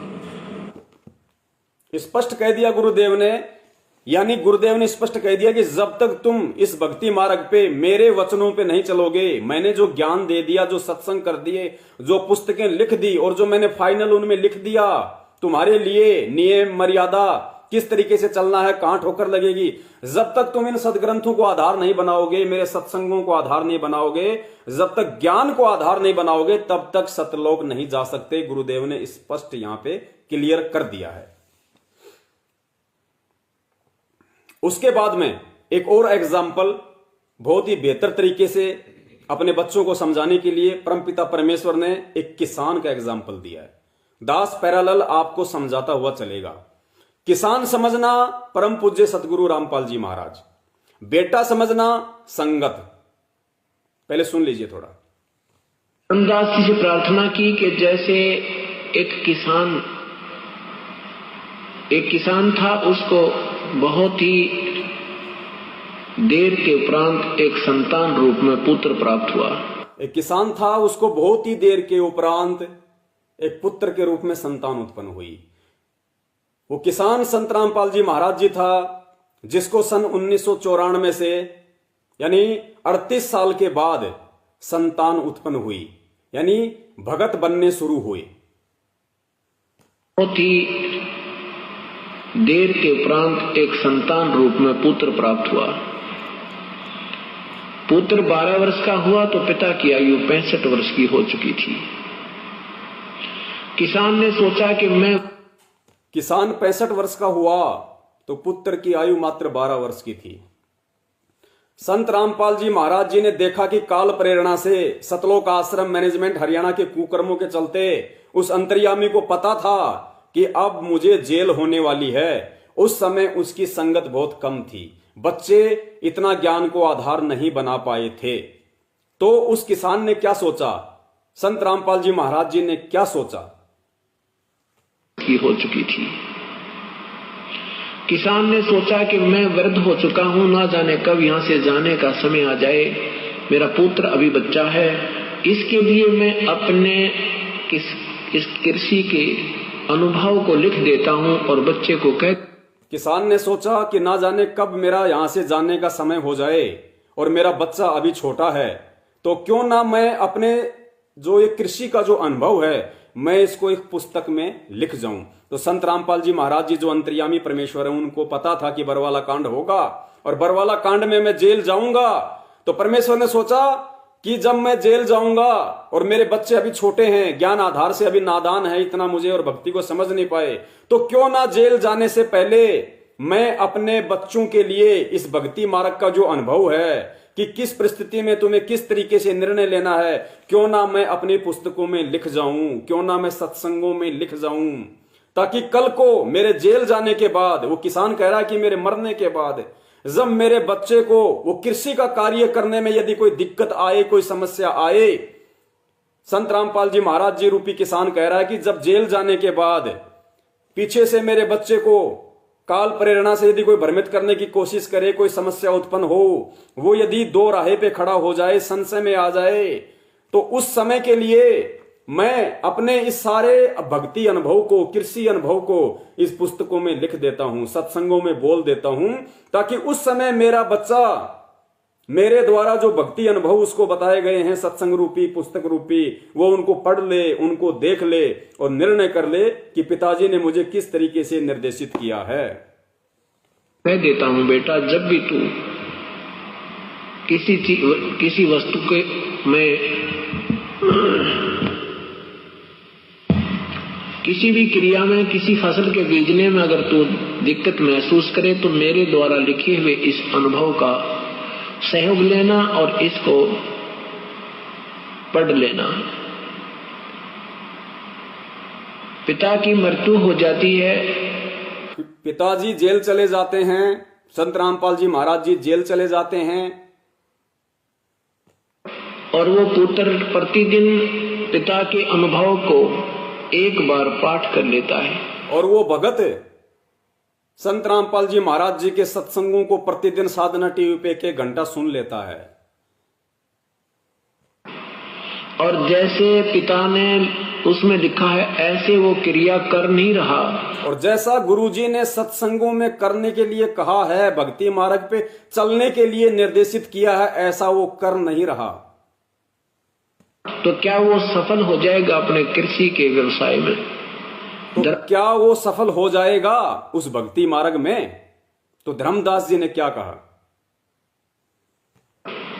धर्मदास जी को परमेश्वर ने प्रसन्न किया। धर्मदास जी ने कहा कि ये तो हो ही नहीं सकता, वो तो जैसा उसके पिताजी ने अनुभव लिखा है ऐसे वो पुत्र करेगा तो उसकी फसल तैयार होएगी। धर्मदास जी ने कहा कि ऐसा तो हो ही नहीं सकता, जैसा वो परम संत जेल जाने से पहले भक्ति अनुभव को उन पुस्तकों में लिख के गया है, सत्संगों में बोल के गया है, उस आधार से यदि वो पुत्र चलेगा तो वो भक्ति मार्ग पे सफल हो पाएगा, अन्यथा नहीं हो पाएगा। प्रभु ने कहा कि ठीक इसी प्रकार प्यारी आत्मा, जो गीता जी में लिखा है ऐसा आप करोगे तो आपको प्राप्ति होगी, जो भी आप उद्देश्य रखते हो। और यदि गीता जी के पाठ को नित्य करते हो, उसके विपरीत क्रिया करते हो, तो आपको क्या मिलेगा? रोज सत्संग सुनते हो, रोज नित्य नियम करते हो और उसके विपरीत यदि चलते हो तो आपको क्या प्राप्त होगा? सफलता या असफलता? धर्मदास जी चुप हो गए। और पुण्यात्माओं, समझ में आ जानी चाहिए ये बातें हमारे। परमात्मा के सत्संग इतने सरल हैं, इतने सरल हैं उनके बच्चों के लिए जो शरण में आ गए। उसके बाद भी यदि उनके शरण में आने के बाद भी यदि कोई उनको नहीं समझ पाया, उसके लिए परमात्मा ने और अधिक उन सत्संगों का सरलीकरण करने की जो सेवा दी है वो केवल सत्सेवकों को दी है, साध संगति के माध्यम से। और इन वीडियो को देख के भी यदि कोई उस परमात्मा के मिशन से रूबरू नहीं हो पाता है, सत्य असत्य का निर्णय नहीं कर पाता है। 1994 से जो हमारा बाप, हमारा पिता 2 बार जेल जा चुका है, और रोहतक जेल की कहानी आप सबको पता होनी चाहिए। उस समय गुरुदेव से पूरी रोहतक जेल में झाड़ू लगवाई जाती थी, छाती के बाल तक उखाड़े गए थे रिमांड के दौरान। और बरवाला कांड 30 दिन का रिमांड, 30 दिन का रिमांड हुआ है परमेश्वर का, और उनको बागवानी का काम दे रखा है। नालायक को डूब के मरने की बात है, ये हम सबकी गलती है, हमारी गलतियों के कारण, हमारी अज्ञानता और मूर्खता के चलते इस काल एजेंट मैनेजमेंट ने भक्तों को कमांडो बनाया, हाथों में हथियार पकड़ाए, गुरुदेव को तारीख पे जाने से रोका, ये कांड करवाया। और आज इन काल एजेंटों की बदौलत आज हमारे परमपिता परमेश्वर सतगुरु रामपाल जी महाराज जी कैदी नंबर 1005 बन के और वहां पे बागवानी का काम कर रहे हैं। 30 रुपया रोजाना मिलता है, 30 रुपया रोजाना। बागवानी का काम मतलब पेड़ पौधों में पानी देने का काम कर रहा है हमारा बाप। और हम बाहर क्या कर रहे हैं? उन्हीं गुरु गद्दारों की गुलामी कर रहे हैं जिन्होंने हमारे बाप को जेल करवाई। उन्हीं गुरु गद्दारों की आज हम गुलामी कर रहे हैं। उस बाप के विधान को, संविधान को छोड़ के जैसा उन्होंने इन पुस्तकों में लिखा, सत्संगों में कहा, वैसा आचरण करने के बजाय हम इन गद्दारों के कहने पे राजनीतियां कर रहे हैं, आरक्षण बाजियां कर रहे हैं। गुरु ने कहा कि सुपात्र को दान देना चाहिए, गुरु बिन माला फेरते गुरु बिन देते दान, गुरु बिन दोनों बेकार हैं चाहे पूछो वेद पुराण। लेकिन हम उस गुरुदेव की इन पुस्तकों को ठंडे बस्ते में डाल के आज हम इन कुपात्रों के हाथों में दान दे रहे हैं। पिछले 6 साल से अरबों खरबों रुपया हम लोगों ने इनको लुटा दिया, और वो पैसा किसके खिलाफ? हमारे ही गुरुदेव के खिलाफ। क्योंकि जितने भी वकील हैं, ये सारे के सारे वकील किसने कर रखे हैं? उन्हीं लोगों ने जिन्होंने गुरुजी को फंसाया है, जिन्होंने गुरुजी को अपने कुकर्मों के चलते जेल करवाई है। उन्हीं लोगों ने तो आज वकील खड़े कर रखे हैं। तो सोचिए वो लोग कैसे सही दिशा में कानूनी प्रक्रिया में का काम शुरू करेंगे? वो तो उल्टा गुरुदेव को फंसाने में और अपने बचाने का काम करेंगे। और वकीलों को फीस कहां से जा रही है? आप और हमारे पैसों से। तो आप और हमारा पैसा गुरुदेव के ही विपरीत काम में लिया जा रहा है, उल्टा गुरुदेव को फंसाने के काम में लिया जा रहा है। पुण्यात्माओं, सत्संग परमात्मा ने किस लिए सुनाए थे, किस दिन के लिए सुनाए थे, इन पे हमने गौर करना पड़ेगा। अगर हम भगत बने हैं तो हमने भगत वाले लक्षण अपने अंदर धारण करने पड़ेंगे। हमने परमात्मा को दिखाना पड़ेगा। हमने इस भक्ति मार्ग पे ज्ञान को आधार बना के परमेश्वर को प्रसन्न करना पड़ेगा। तो देखो किस प्रकार इन काल के शैतानों ने, इन काल के एजेंटों ने हमारे को भ्रमित किया। और परमात्मा कितनी बार हमें कहा करते थे कि बच्चों, नाम लेने के बाद काल तुम्हें छोड़ेगा नहीं, हर संभव प्रयास करेगा तुम्हें तोड़ने की। और फिर परमात्मा ने कहा कि गुरु के वचनों पे अटल रहना तो ही बचाव है। सुनिए, और कहते हैं फिर मत सुनना इस मन शैतान की यो चौकस गाल है घेरी। इस उपदेश के मत सुनना इस मन शैतान की यो चौकस गाल है घेरी, यानी बुरी तरीके से फंसाने की कोशिश करेगा तुम्हें नाम उपदेश लेने के बाद। तो कहते हैं मत सुनना इस मन शैतान की, मत सुनना इस काल एजेंट सतलोक आश्रम मैनेजमेंट की यो चौकस गाल है घेरी।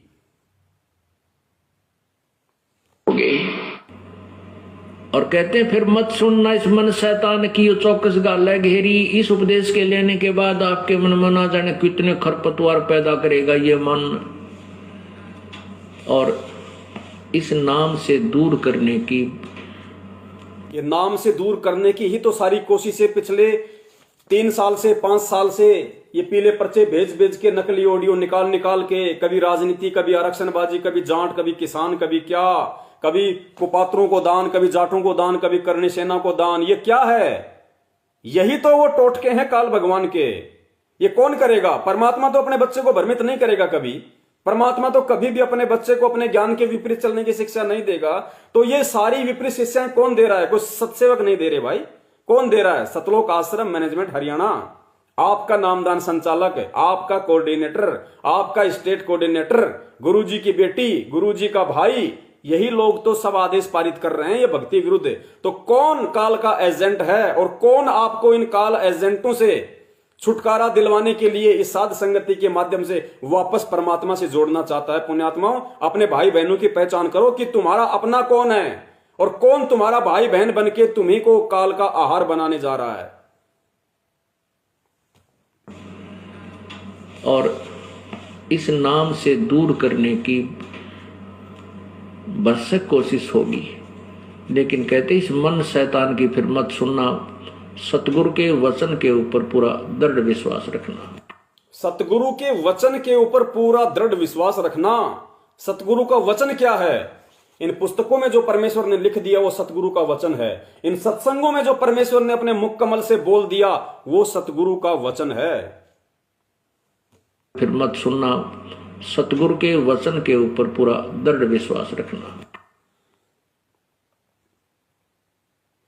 अब हम चलते हैं पुण्यात्माओं, ये बातें आपको ध्यान रखनी है। जो भूमिका परमात्मा ने पिछले 1.5 घंटे से बनवाई है सत्संग सुना के, ये आपको वाणियां ध्यान रखनी है कि गुरुदेव के एक एक वचन पे आपको अडिग होकर चलना है। संत वचन पलटे नहीं चाहे पलट जाए ब्रह्मांड, गुरुदेव के वचन ही भक्ति की आन बान शान है। गुरुदेव ने जो हमें निर्देशित कर दिया, आदेशित कर दिया अपने मुख कमल से या इन पुस्तकों में लिख के या सत्संगों के माध्यम से, वो सतगुरु वचन है। जो नित्य नियम हमें परमात्मा ने दे दिया, रमणी दे दी, संध्या आरती दे दी, वो परमात्मा का वचन है और कोई वचन नहीं है परमेश्वर का। अब हम चलते हैं उस लेटर को लेके जिसके विषय में कहा गया था कि गुरु जी का आदेश है, इसमें लिखा भी हुआ है कि गुरुजी ने कहा कि जब भी आपका मन कभी भक्ति से विचलित हो, भक्ति में मन ना लगे, तो इस 8 पेज के लेटर को एक बार पढ़ लेना, आपका भक्ति में मन लगने लग जाएगा। अब इस 8 पेज के लेटर का परम पूज्य परमेश्वर सतगुरु रामपाल जी महाराज जी के तत्व ज्ञान आधार से पोस्टमार्टम करते हैं और उसके बाद में संगत स्वयं निर्णय कर ले कि इस लेटर को पढ़ने से भक्ति में मन लगेगा या भक्ति से मन उछल कूद करेगा। जय बंदी छोड़ की सतगुरुदेव जी की जय। ये लेटर आप सबके पास में आ भी गया होगा, क्योंकि स्पेशली इसमें लिखा हुआ है कि गुरु जी का आदेश है, संगत के प्रत्येक भाई बहन तक ये लेटर जाना चाहिए। और इस लेटर में मंजू को भी स्पेशली आदेश दिया गया है कि मंजू जा जाके लोगों को लेटर पढ़ के बताए ऐसा कौन सा इसके अंदर अमृत झलक रहा है, ये अभी आपको मालूम पड़ेगा। इसलिए दास को इसके ऊपर विश्लेषण करना जरूरी हो गया। दिनांक 4/1/2021 सत साहेब परमेश्वर कबीर जी की प्रिय आत्माओं, सर्व संगत को दास का शुभ आशीर्वाद। सत्य पुरुष कबीर बंदी छोड़ जी आपकी भक्ति की रक्षा करें। पुण्यात्माओं, हमने केवल नीर खीर का निबेरा करना है। परमेश्वर कहते हैं, कहे कबीर सोए जन मेरा, जो नीर खीर का करे निबेरा। हमें कोई मतलब नहीं है ये लेटर हिसार जेल से गुरुजी ने ही भेजा है या गुरुजी ने नहीं भेजा है, हमें इन बातों से कोई लेना देना नहीं है। ये लेटर गुरुजी का हो या ना हो, यदि इस लेटर में लिखी गई बातें यदि हमारे गुरुदेव के ज्ञान से मेल खाती हैं तो वो बातें हमारे को स्वीकार्य हैं, चाहे ये लेटर गुरुजी का हो या ना हो। और यदि इस लेटर में लिखी गई बातें यदि हमारे गुरुदेव से और उनके वचनों से मेल नहीं खाती हैं तो ये वो बातें हमारे को स्वीकार्य नहीं है, चाहे वो गुरुदेव की लिखी हो या नहीं लिखी हो। ये फिर हमने स्वयं निर्णय करना है कि हमने फिर किन बातों को आधार बनाना है, किन बातों पे हमने अमल करना है। हमें ये नहीं देखना कि इसमें जो भी कुछ लिखा गया है गुरुजी का नाम लेके सब हमने खा लेना है, नहीं भाई। गुरुदेव ने यही भक्ति मार्ग में बताया कि कहे कबीर सोए जन मेरा, जो नीर खीर का करे निबेरा। हंस का उदाहरण दिया परमात्मा ने कि हंस किसे कहते हैं। सतलोक की जो आत्माएं हैं परमात्मा ने उनको हंस की संज्ञा दी है। और फिर गुरुजी ने बताया कि हंस क्या होता है। हंस के अंदर एक परमात्मा का एक एलिमेंट होता है, एक परमेश्वर ने उसको गुण दिया है कि हंस के आगे अगर तुम एक पात्र में आधा किलो दूध और आधा किलो पानी दोनों को मिक्स कर दो और हंस के आगे रख दो मिक्स करके, हंस के अंदर वो गुण है, वो केवल दूध को पी लेगा और कोई जानवर नहीं कर सकता इस सृष्टि में। केवल हंस के अंदर वो पानी को छोड़ देगा और दूध को पी लेगा, सच्चाई को ग्रहण कर लेगा, बुराई को छोड़ देगा, इसलिए उसको हंस कहा है। और उसके इसी गुण के चलते परमात्मा ने अपने भगत को हंस की संज्ञा दी है कि हंस गवन करते नहीं मान सरोवर छाड़, ये कौवे उड़ उड़ जाते हैं जो खाते मांसाहार। सतलोक की आत्माओं को इसीलिए परमात्मा ने हंस आत्माओं की संज्ञा दी है। और आज यदि हमें परमात्मा इस पृथ्वी लोक पे आके यदि हमें हंस की संज्ञा दे रहे हैं तो पुण्यात्माओं हमने हंस बनना पड़ेगा, हमने नीर खीर का निबेरा करना पड़ेगा। इस 8 पेज के लेटर में चाहे जेल से आया हो चाहे महेंद्र ने लिखा हो, हमने इसका पोस्टमार्टम करना है, हमने नीर खीर का निबेरा करना है, हमने सही गलत की परख करनी है। और फिर यह भी परख करनी है कि वास्तव में ये लेटर हिसार जेल से गुरुजी का है या नहीं है, या फिर हम लोगों को गुरुजी का नाम ले लेके भ्रमित किया जा रहा है। उसके बाद पुण्यात्माओं हमने बिल्कुल इन लोगों से दूर हट जाना है। हमारा इनसे किसी प्रकार का कोई रिश्ता नहीं होना चाहिए जब तक गुरुजी नहीं आ जाते हैं। आपकी श्रद्धा परमेश्वर की भक्ति दान सेवा में आजीवन दृढ़ बनी रहे ताकि आप इस दुखाले दुखों के घर काल लोक से निकल सको। असंख्यों जन्म आपको कष्ट पर कष्ट भोगते हो गए, अनेक जन्मों से परमेश्वर कबीर जी आपको भक्ति पथ पर लगाकर शुभ कर्म करवाते रहे हैं। अब आपका अंतिम जन्म है। ये सारी बातें सही हैं क्योंकि परमेश्वर सत्संगों में यही बातें बताते हैं और कोई भी परमेश्वर के सत्संग सुन के ये सब कुछ बातें बता सकता है। दास भी जो बातें आपको बता रहा है, जो आपकी आत्मा स्वीकार कर रही है, वो दास ने सतगुरुदेव जी से ही ग्रहण की है। ये मेरे दादाजी या परदादा का ज्ञान नहीं है। इस काल लोक में यदि आप मर्यादा में रहकर भक्ति दान सेवा करते रहे, यदि भक्ति दान सेवा कम भी बने तो इतनी हानि नहीं होती जितनी मर्यादा खंड होने से होती है। पॉइंट है, ध्यान रखना। इसमें कहा गया है यदि दान सेवा सुमरण कम हो तो भी चलेगा, लेकिन मर्यादा यदि खंड हो गई तो फिर बहुत भयंकर जाल है। बिल्कुल सत्य है, इस चीज को आप भी ध्यान रखना कि यदि मर्यादा खंडित हो गई, यदि गुरुजी के वचनों को आपने तोड़ दिया, गुरुजी के नियमों को यदि आपने तोड़ दिया तो फिर आपका नुकसान है। और फिर इसी लेटर में गुरुजी के वचनों की धज्जियां उड़ाई जा रही है, धज्जियां। फिर आप निर्णय करना कि इस लेटर में ऊपर जो बातें लिखी गई हैं क्या आगे चल के वो बातें गुरुदेव जी के वचनों से मेल खाती है नहीं खाती है। यदि आप मन लगाकर प्रथम मंत्र की 1 माला प्रतिदिन कर लोगे और 5 माला सतनाम व सारनाम की भी कर लोगे, यानी जब तक सारनाम नहीं मिलता तब तक सतनाम की 5 माला और सारनाम मिलने के बाद सारनाम की 5 माला मन लगाकर एकाग्रचित से कर लोगे, दान सेवा मन लगाकर सामर्थ्य से अधिक करो और मर्यादा में रहो तो आप सतलोक में बैठे समझना, कोई दिक्कत नहीं। यह दास रामपाल दास, यानी स्पष्ट हो गया कि लिखने वाला संत रामपाल जी महाराज है मैनेजमेंट के अनुसार, क्योंकि यहां गुरु जी का नाम ठोक दिया इन्होंने। यह दास रामपाल दास पुत्र स्वामी रामदेवानंद जी महाराज का वचन है।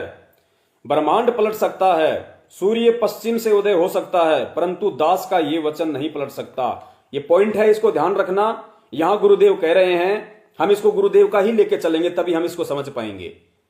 यहां गुरु जी कह रहे हैं कि ये दास रामपाल दास पुत्र स्वामी रामदेवानंद जी महाराज उनका वचन है, यानी इस दास रामपाल दास का वचन है। सूर्य पूर्व से पश्चिम में उदय हो सकता है, लेकिन मुझ रामपाल दास का एक एक वचन सत्य होगा, उसको कोई काट नहीं सकता। दोबारा सुन लीजिए, ब्रह्मांड पलट सकता है, सूर्य पश्चिम से उदय हो सकता है, परंतु दास का यह वचन पलट नहीं सकता। कौन सा वचन? जो परमेश्वर ने ऊपर बोल दिया और जो आगे बोलेंगे। यदि अधिक नाम जाप करोगे तो बहुत अच्छा है, ऊपर बताए तो पास मार्क हैं।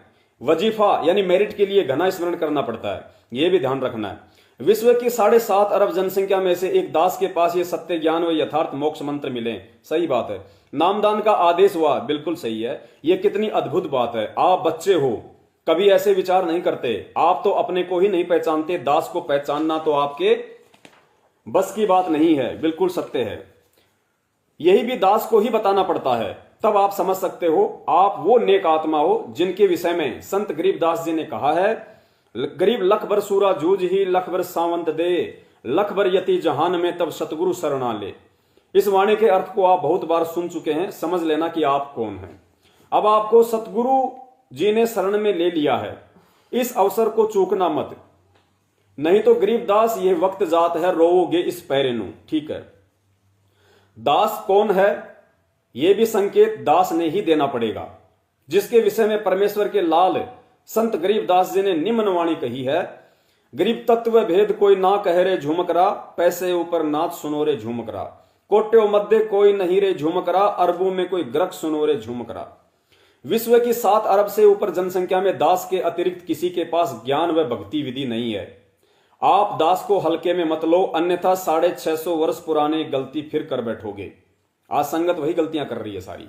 जब परमेश्वर कबीर जी काशी नगर में जुलाहे धानक के रूप में प्रकट थे, संगत को विश्वास नहीं हुआ कि यह निर्धन अशिक्षित जुलाहा परमेश्वर है। तब परमेश्वर ने लीला की थी, एक बेटी को जो कर्म की मार से वैश्या बनी थी, हाथी पर बैठाया, बोतल में गंगा जल भरा था, आपने उसे शराब समझा था। वैश्या के गले में बाहे डाले हुए शराब पीते हुए परमेश्वर को आपने भड़वा, बेशरम, व्यभिचारी समझा था। बिल्कुल सत्य है। अपना अनमोल अवसर गंवाकर अब तक धक्के खा रहे हो। पहले वाली भूल से शिक्षा लेकर सतर्क रहना। परमेश्वर कबीर जी ने वर्तमान में आपके लिए ऐसे उपकरण टीवी चैनल व मोबाइल में बनवा दिए हैं जिनसे आप सत्संग सुन सको। घर बैठे सफर में कभी भी ज्ञान सुन सकते हो। ज्ञान 1 नंबर का दास ने आपको बता दिया, फिर भी आपकी बुद्धि विकसित नहीं होती है तो दुर्भाग्य की व दुख की बात है। परमात्मा कह रहे हैं कि दास के द्वारा इतना ज्ञान देने के बाद भी, इतनी वाणियां समझाने के बाद भी यदि आप उन पे विचार नहीं कर पाते हो, चिंतन मनन नहीं कर पाते हो, तो परमेश्वर कहते हैं कि फिर तुम्हारा खुद का दुर्भाग्य है, मेरा दुर्भाग्य नहीं है, मेरी गलती नहीं है।